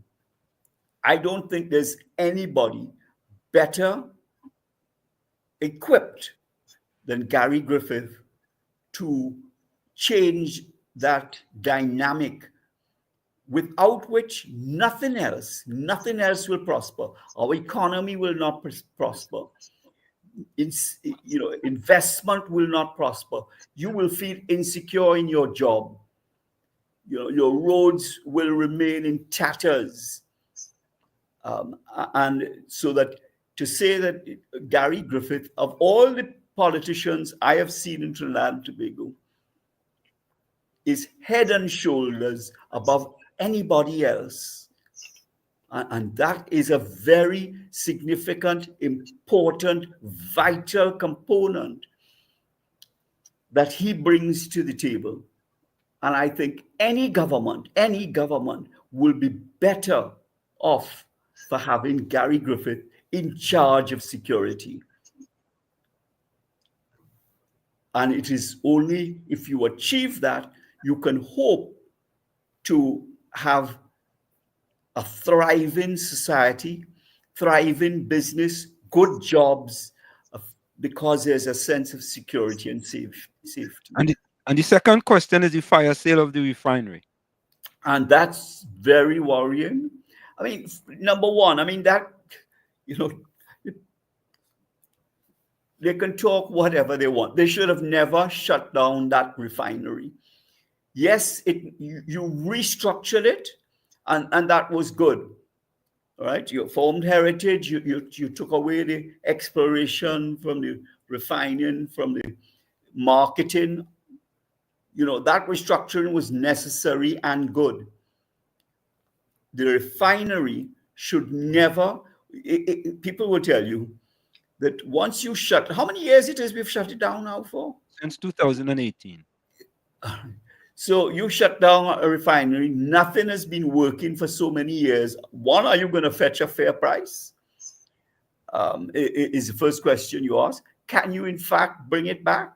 Are investors really buying this for the real property and not for the actual business operations? I mean, there are many people who say that whilst it is an old refinery, there are significant elements of the refinery that were upgraded. And that's what happens in these energy plants. You upgrade so that you can continue the life of it. Some things, I mean, have a finite life and you do without it and you replace it. But a lot of that was done in the case of the Point-of-Care refinery. And it was, I thought that the government did an injustice to all the people who worked there, an injustice to all the people whose livelihood fed off, if you like, the presence of, you know, this sort of community, the fence line communities. So many people's lives have been damaged that you know, how any government, and I can only think that it's unwittingly, have gone down that track where they felt that they could just close it down. That's the worst decision they could have ever made, to close it down. Whether you wanted to bring in a new operator, whether you wanted to operate it yourself, closing down was not an option that they should have exercised. Here's another question. Well, as a going concern, you don't mothball it, and I don't think they mothballed it properly if they even attempted to do that. They just let it lie fallow, to rust and to diminish in value. That's what happened since 2018. So here is another question. Well, the person who asked the question first, will Hope be going for UNC seats or PNM seats? I guess their stronghold. Yeah. With respect to the seats that Hope is going for. So there are strategies, of course, involved in choosing seats. And they probably will end up with a mixture of both. Because Hope has no seats right now. So the seats that they will go into will either be PNM or UNC. And I'm saying to you, there will be a mixture of both. What really, I suppose, is maybe the person is asking the question wants to know what is happening to what you might call the seats which are marginal. So, you know, I'm saying to you that after our meeting and after we finished our screening, we will come back to you can invite me again if you like, and we'll talk about the constituencies and the candidates for the various constituencies. Yeah, Mr. Smith, someone wants to know, Mr. Hamel-Smith, what happened to the TFM party? I don't know what that is. TFM party. The Third Force Movement. You'll recall we made it quite clear. I made it quite clear that we didn't have the electoral machinery that would have allowed us to go into an election and be successful. and therefore we made that call early. Before I can't recall the actual date, but I think it was well before the election bell had rung, and we didn't pursue that because we didn't have the electoral machinery.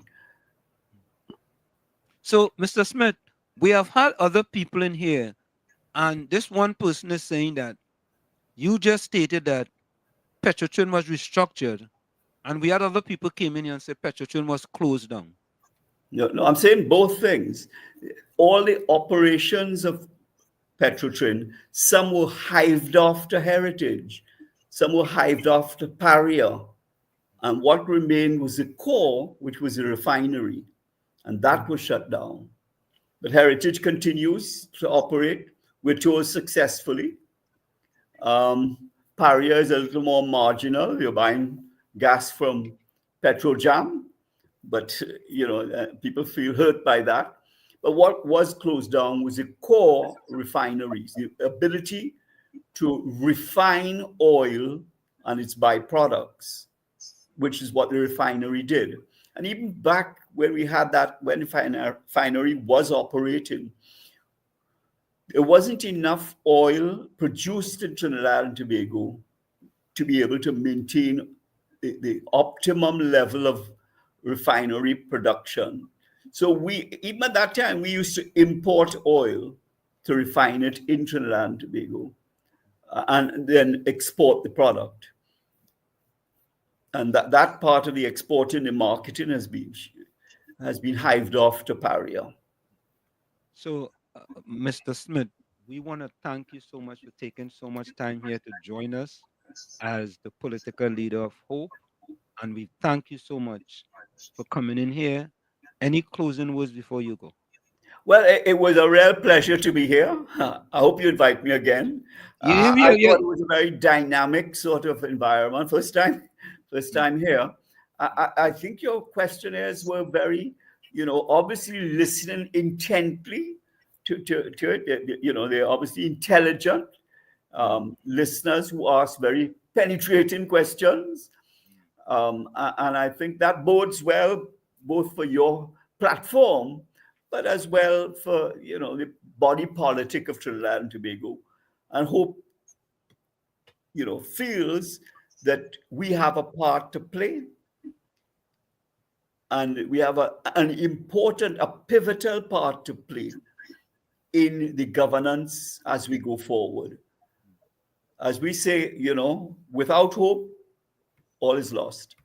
So last person have a question. Caller, quickly. What's your last question for Mr. Smith before you go? It wasn't a question, but I just want to thank you to Tommy Hamel-Smith, and I wish you success with Hope. Timothy Hamel-Smith. But I don't really have any hope, but I give you 100% for effort. Right? Thanks very much, ma'am. Thank you. I wish you well. Thank you. Yeah, Mr. So there Smith. you go. There you go. Yeah, Tommy. Yeah, before you leave, I wanted to remind you of one thing. If a tree falls in the forest and nobody hears it, it doesn't make a sound. Does it make a sound? But I wasn't in the forest, so I don't know. So I'm saying that to say this, that in Trinidad and Tobago, you have to make sure that you get the Fourth Estate working with you so that you get your message out. Yeah, so you guys play a vital role. That's why I'm looking forward to coming back and join you, at a moment's notice. I really enjoyed your program. You're very interactive and penetrating questions. I like to be challenged. I think you perform best when you're challenged, not when you just get an easy ride. So I look forward to it again. I look forward, I hope you follow our path, the path of hope. Mr. Smith, we want to thank you so very kindly. All right. Thanks very much. Right. Bye-bye. Say hello to Karen for me. Oh, I will. Okay, take care. Okay, no doubt she's listening. She didn't ask any questions. But okay, take care. Bye-bye. Okay, see you guys. All right. There you have it, folks. Yep. Fat Soul say one thing certain, we definitely need new governance in this country. Joel Sprang says the coalition was formed to hold KPB to ransom to force her to join with NTA. On top, it's seeing what PNM has done to this country. Mr. Hamel-Smith wants to negotiate with them post general election. Tommy, I'll be honest with you, right? And that's why I read the vision statement. I didn't get how in 2025, yes, I understand leaving your options open, but leaving your options open to have discussions with the PNM? Did I miss something?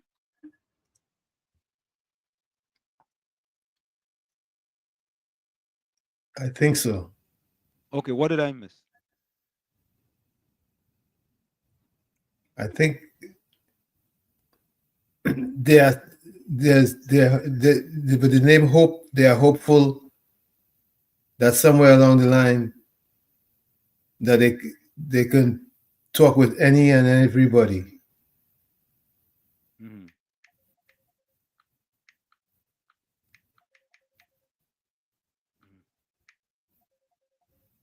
Hold on, Tommy.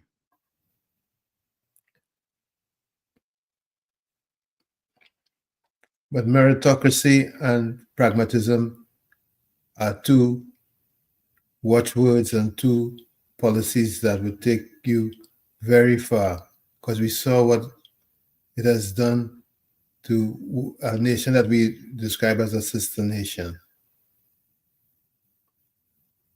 Yeah, Tommy. I am, and I didn't want to sound like if I was being, bombastic. You know what I'm saying? Mm-hmm. So you disagree with me? Hold on, let me take this one. KFC. KFC inside. Hey, good night, Mr. Washington. Uncle Tommy, man. Good night. What's happening, man? Mr. Tommy, you went to the back and take a nap, man. You come back out. Nah, he wasn't taking. He was always there. He was always there. Mr. Washington, the time is expensive, you know. Yes. Well, You know, I see you in a combination with. I feel where you're going to show the piano. Nah, I don't think so. I didn't think so. Maybe. Maybe you can ask the piano, like. I want you to yeah. look at that. I watch my face and I come back in. Yeah, The man. last minute, I bless. Yeah. Kamini, there was 9 fish left in the aquarium. Fish do jong. What's your fish jong?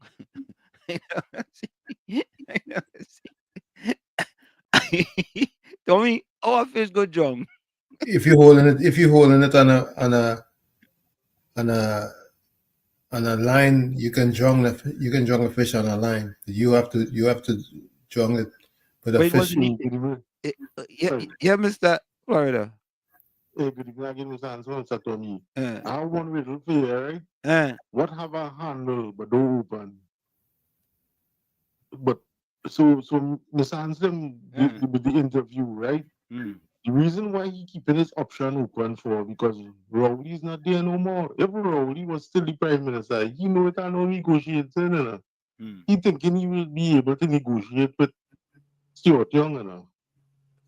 But That's a mini mirror only. A new party for me. He should have joined with the UNC to be able to build up a little track record, to have a little something under his resume, being in the politics as a new party. You put whatever policies you have up forward and see what's going on. Don't wait till after, because you know after. And then I don't believe if you go to a PNM seats to try to fight that, he's not going to get no votes. I think they're going to attack the UNC voting district, trying to see if they could pull votes in the marginal. So it'll be more sticky. That is my opinion. By the way, Huh? your riddle is a broom, right? A broom? Yeah.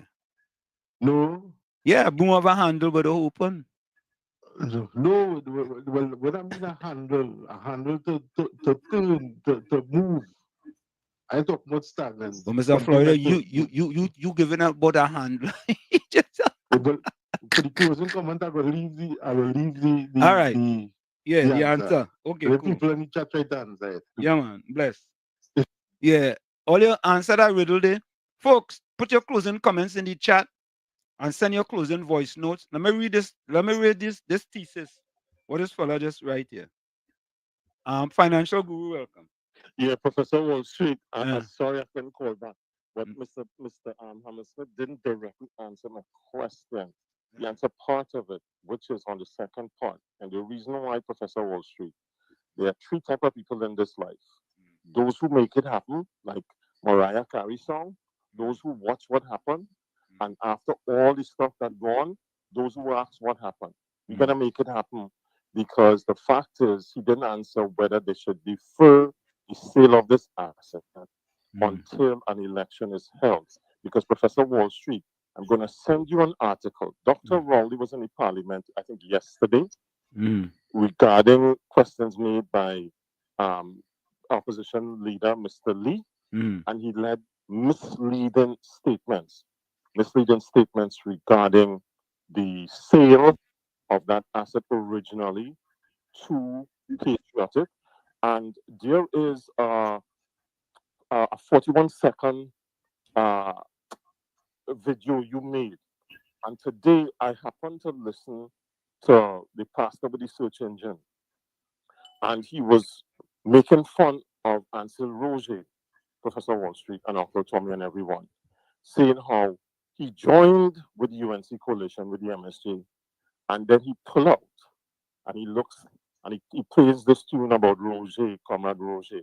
But the video I sent you was about Tahara Obika, who in 2023 was lambasting Rowley, Dr. Rowley, and now he's part of the PNM, in the balls of the PNM. But Professor Wall Street, I want to tell the pastor with the search engine and everybody, in 2018-19, when Come in the Vishnu Danpal and deceased Franklin Khan gave that decision towards Patriotic, Patriotic gave them an offer of 700 million.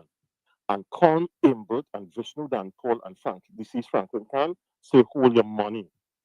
And that created the angst that does not have this LLC, this Patriotic LLC, running that refinery. Professor Wall Street, that is something called in contract finance, contract law, detrimental reliance. It's either omission, meaning you do it because you were at fault, you didn't know what you was doing, or by commission. Mr. Abdullah talked about that. And the fact is, Patriotic can come in if the contracts had been signed, can come in and claim liability. And Owando LLC and Inca LLC and the other CRO consortium, I think when you look at it, Professor Wall Street, this is very serious. And I'm very passionate about it because that asset can generate billions of dollars. I've been running the numbers. And Owando LLC has no experience in refinery operations, none at all. Their net profit was about 4 million USD. They have annual revenue of about 2.73 billion to about 1.8 billion. And Inca LLC refinery, they're based in somewhere in Houston. We don't even know what's the capacity of their refinery operations. And you have Scotiabank, who has questions because Scotia has there's a nexus of conflicts of interest. Richard Young, Stuart Young's father, was the managing director for Scotiabank. I'm not making any aspersions, but the fact is, this here could be a fire sale. Professor, before I go, there is, I'm going to send this to you because I really would like to go through. And the reason why I'm passionate about this is because, as I said, I sat down with the head of our division that was coming to Trinidad with the Petrotrin refinery. And I don't have to make that up. So I know a lot of things about this refinery. And it's unfortunate that this might be a fire sale. And I'm going to send you that from Mr. Commoner, what he said in the JSC, because that asset is not the asset of only PNM. It's not the asset of Colmember, Vishnu Danpal, Keith Rowley, and company. It's the asset for all. And the only way we could really decide what is the best for it is for let the people decide through an election. Have a good night, Professor. Thank you. For me, I'd like it if you can play that. You will hear what Tarata Ubika was saying, and it's 41 seconds long. Thank you. This asset has to be deferred, and we have to push for it, Professor. Have a good night. All right, take care.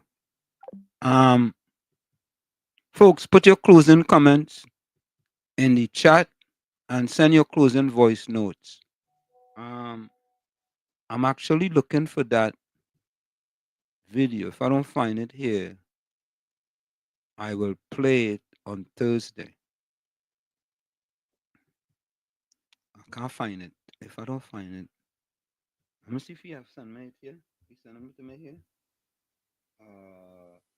No, okay, dear. Oh, is this it? Sense of pride of being in Trinidad and Tobago. Right now, people are lining up to leave this country because there is no opportunity here.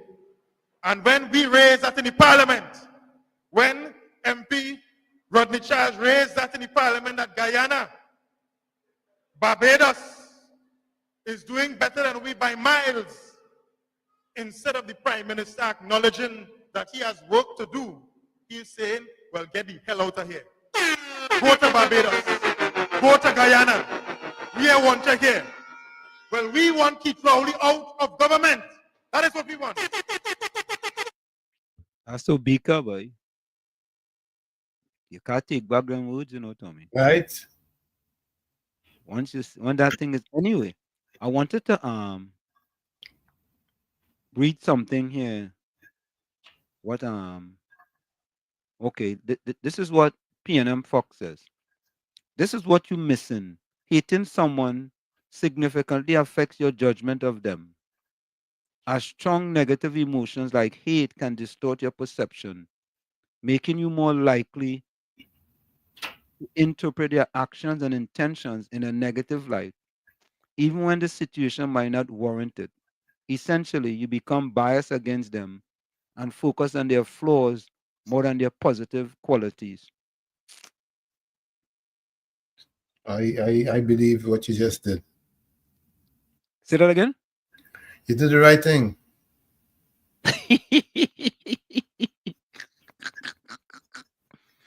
Oh God. You did the right thing. I don't know, boy. Hear what you say? Patriotic Energy doesn't have experience refining oil. They were unable to meet financial requirements to operate a refinery in Trinidad and Tobago.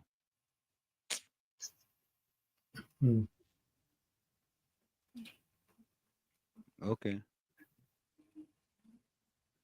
Some guys know everything. They're born on the Noah's Ark. You know that, right? Yep. Yeah. Them born on the Noah's Ark. Them know everything. Yeah. He's Noah's son.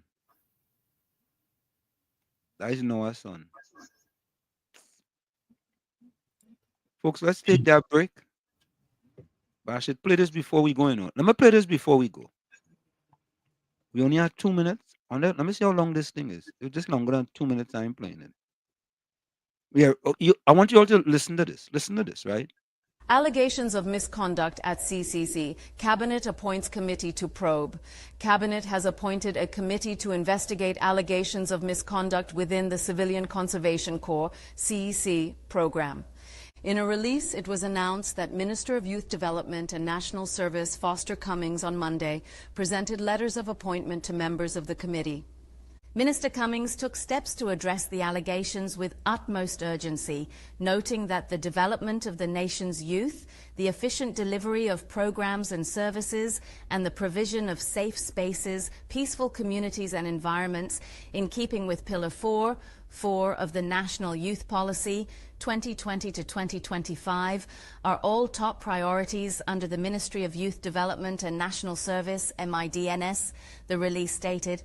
The release reported that Cabinet approved the establishment of an investigative committee chaired by Colonel retired Lyle Alexander, with members retired Squadron Leader Anushka Arshan and Dr. Michael Seals, Registrar of Friendly Societies, to probe allegations of staff misconduct relative to participants of the CCC program.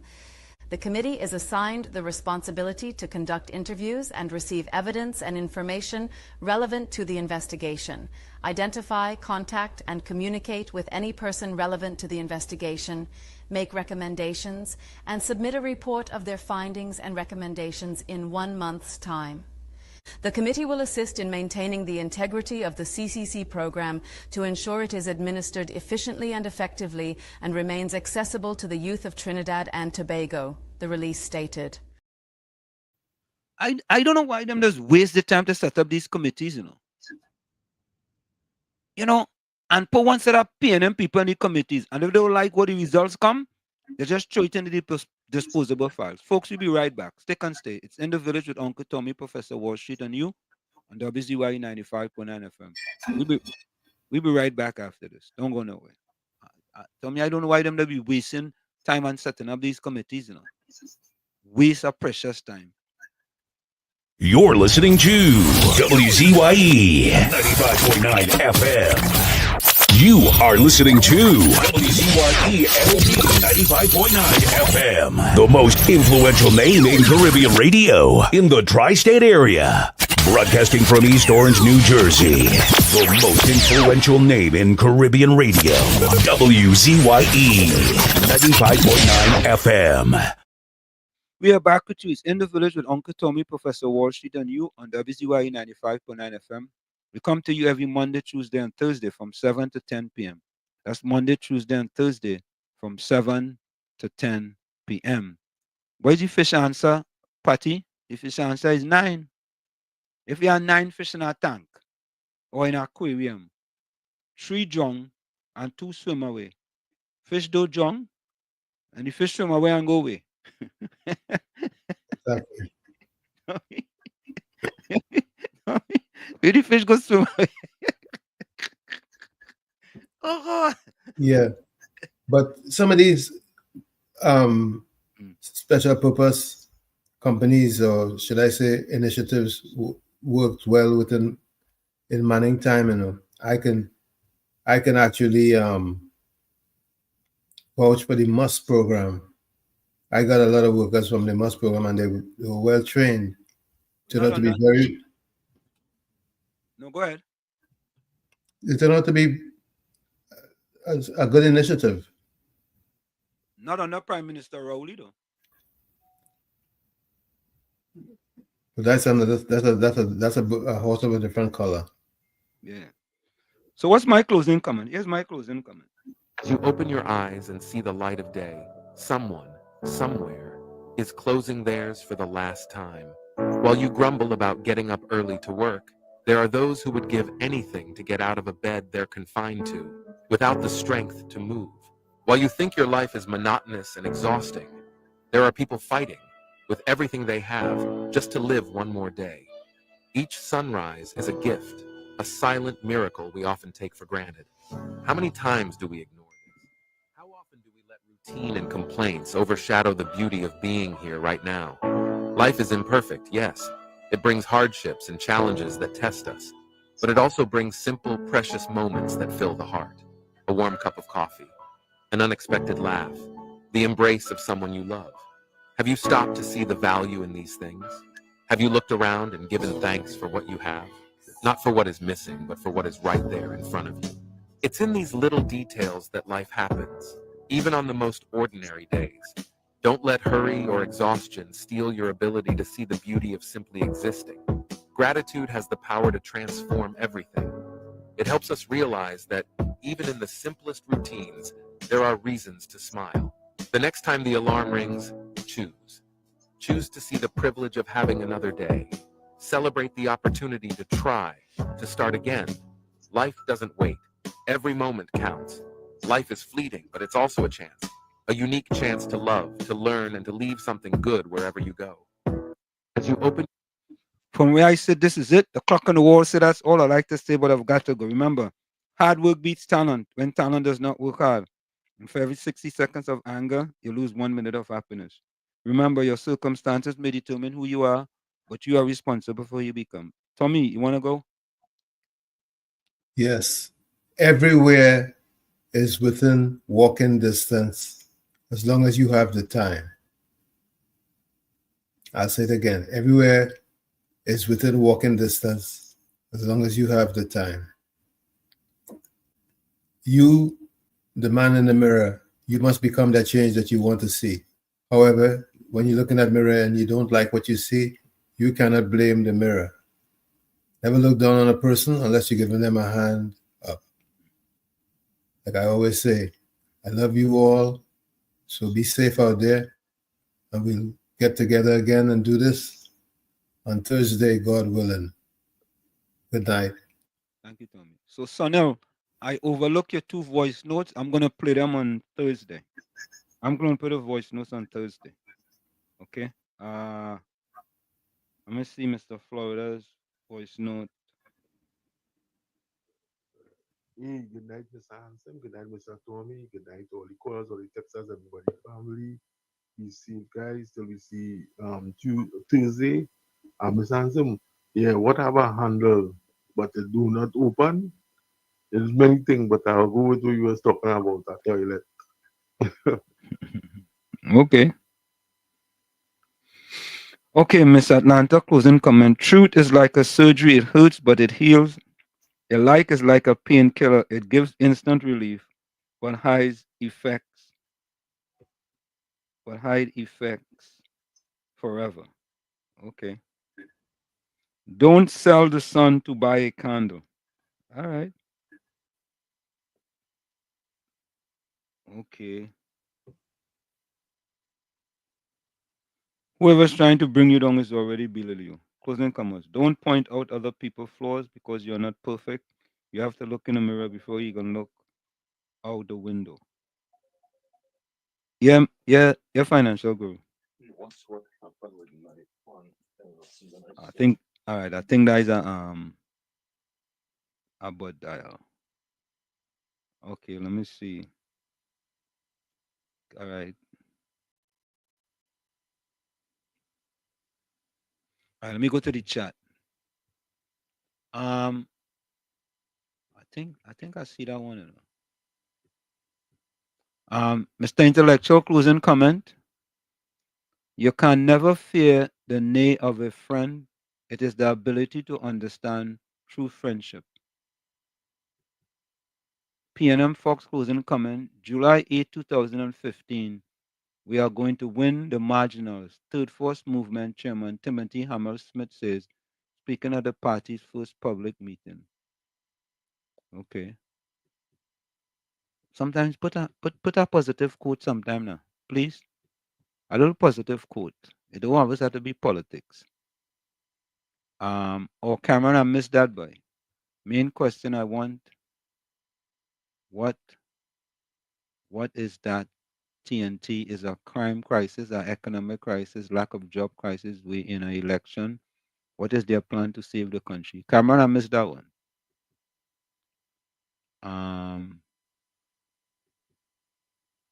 Okay.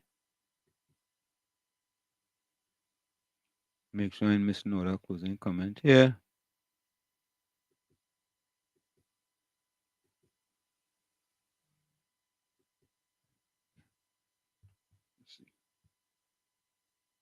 All right, folks. That's it for us.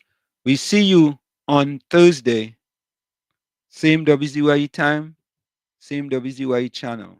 And of course, in the village with Uncle Tommy, Professor Wall Street, and you. I mean, Gene like WZYE 95.9 FM. Thank you, Mean Gene. There we go.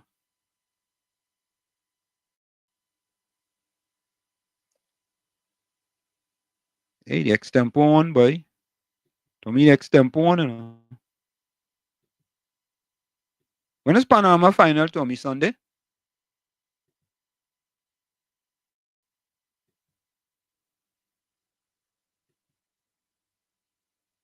We out of here, folks. Bye-bye.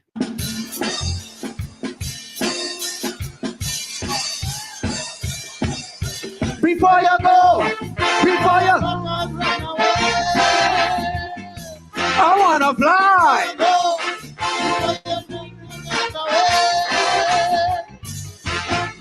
You began in the Senate of opposition and waited your turn.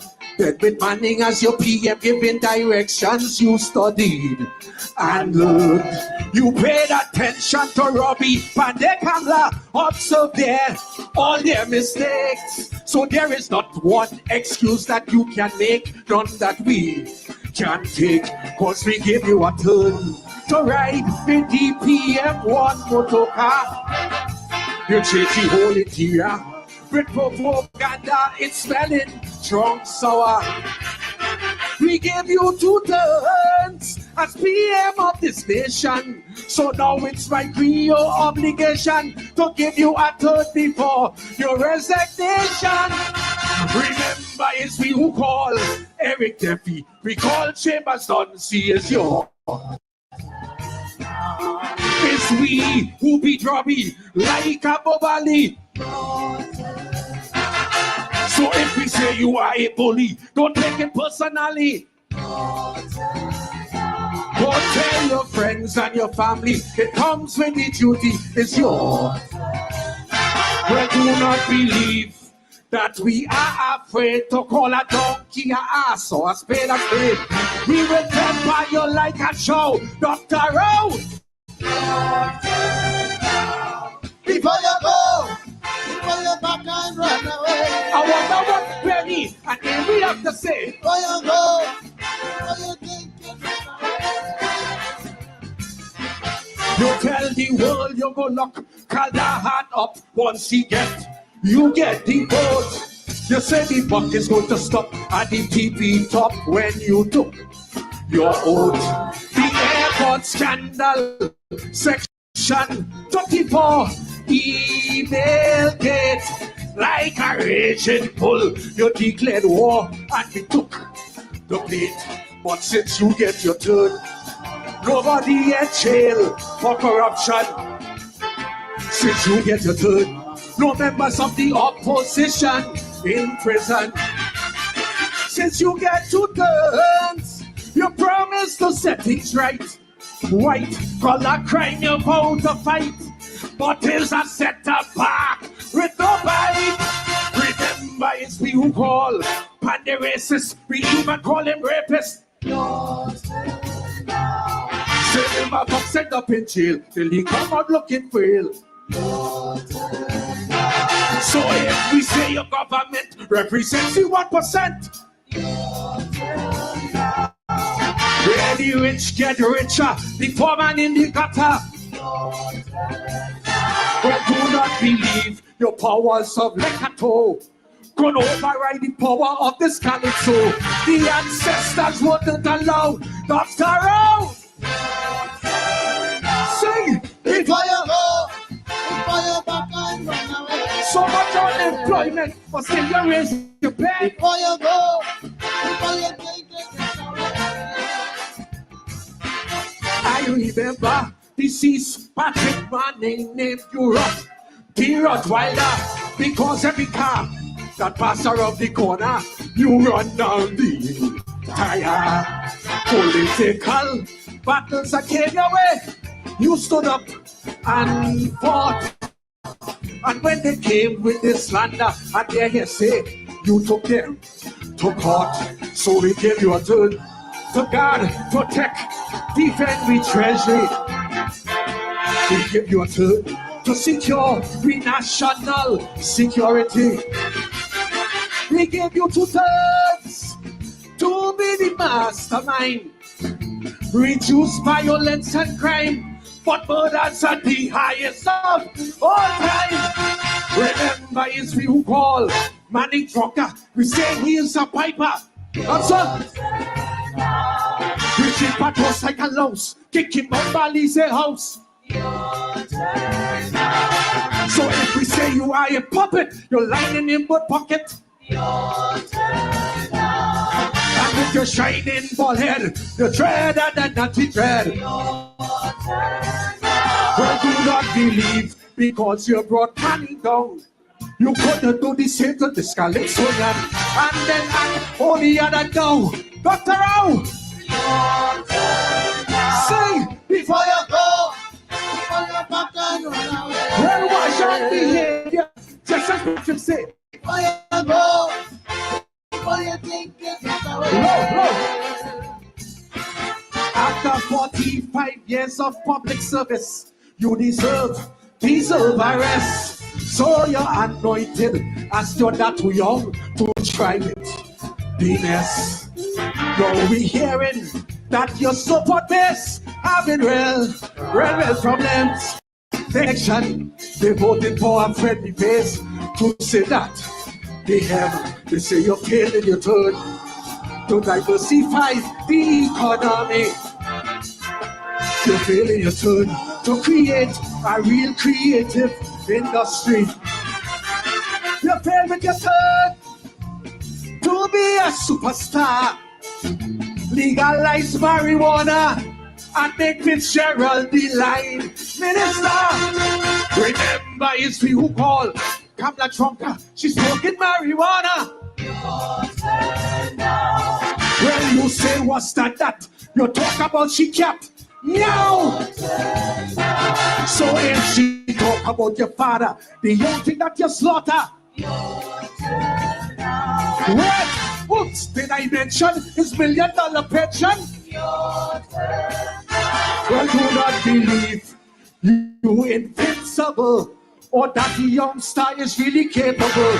And we hope that you don't get vexed, but youngster, your turn next. Before you go, before you back and run away. Before I don't care what the toilet people say. Before you go, before you think you get away.